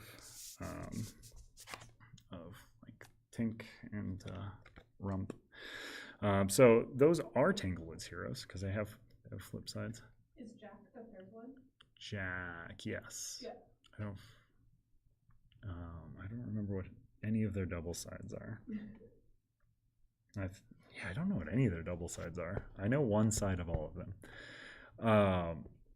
But yes, those were like a tease at the next thing that we were doing because not early on, but like pretty early on in that campaign, we knew Manny was gonna be with us for this next one. So we wanted to sort of tease what was to come. So those can certainly be played in Tanglewoods, as well as other decks. I think these deck-specific ones are more geared towards the specific decks, so they're going to be a little more powerful from deck to deck, but those promo hero cards were certainly geared towards Tanglewoods as a world, and they can certainly be played in them, as all of your Universal Heroes can be played in Tanglewoods. I want the Burn Cycle tees too. Give me a Burn Cycle deck. It's exciting. I want to play as Packet, #1 boy, the filing cabinet with a heart of gold and a fist of steel. It's my favorite bot in Burn Cycle. Packet all the way. Hello, Stygian. It's a very good one. I like all of these decks, though. I do think this is a very strong offering. And if you had to choose one, I'd just choose all of them because they're good. They're good. They're a good addition. Get them with the new cool, weird little vine dice. I like it. I wish we had some to show off, but I think those were conceived of like fully in the last week, so those have not been manufactured. And I think that's the last of the questions. Yep. Let me just double check. Yeah. Okay, cool. Well, thanks so much for tuning in. We are going to be at Gen Con soon, so make sure to check us out there. I forget the booth number off the top of my head, but you can 2627. Check us out there. Elder Scrolls will be there, not for purchase, but you can take a peek at it. Yeah, you can ogle it, you can touch it. It'll be the early version, so it'll be a little less good than the final one, but pretty close. After that is QuakeCon. You can do a little more than touch Elder Scrolls there. You can play it. You still can't buy it. But if you happen to be in Grapevine, Texas, and you want to flat out play it, you can do it there. If you don't get the license to do 20 strong tests, would you consider doing a game that honors tests without being called such, like what Nemesis did with the movie Alien? I mean, I think I can't answer officially on that stuff. I know the question has not been posed quite yet. I believe the question will be posed. And I think the answer, if those decks are made, is very much dependent on the answer to that question. Who knows, though? We have many 20-strong decks cooking, is what I will say. So there's no shortage of decks to come. If you like the system, you're in luck, because we also like giving you the system and have many ideas to do so. So yeah, come see us at Gen Con. Come see us at Grapevine. We'll be much smaller presence, but that means you'll just, get to chat with us for longer. Why do the green dice hate me, and what can I do to make them like me better? You can roll them more. Statistically, they only hate you half the time. I got this shirt at Ragstock. I don't know if it's available at all of them, or what the name of the company that makes it is. So I think we are now out of the questions. But yeah, make sure to say hi at Gen Con. Great place. Good time. It'll be big. And then we'll be at PAX Unplugged. I don't know what'll be happening there. Probably have Elder Scrolls to look at still. Question is 20 strong cool? It's very cool. That's why we keep making so much of it. As long as it keeps selling, we'll keep making it, because it's hard to make things that don't sell. But this one is selling well, I believe. 263. Mamma mia. I had not checked it in a while. That's quite the number. Good job, everybody. Thank you so much. Many stretch goals to go, so make sure to keep backing it and buying all of your favorite storage boxes and decks. And I think that's it for me. We will be back next week on Tuesday to play through a campaign of Tanglewoods. So that will be red, gold, white with Baba Yaga. Maybe not all three if we get got real quick. Who knows? I actually don't know how it works if you lose quickly in those. I think you get to keep going. I've played it once to test it. When will we get a new Triple Luck expansion? That's such a good question that I will never have an answer to, which means probably my answer is what I just said. Okay, goodbye. Thanks so much for tuning in. Check out the campaign. It's got a bunch of cool videos. Thanks so much for watching. We'll see you in 1 week.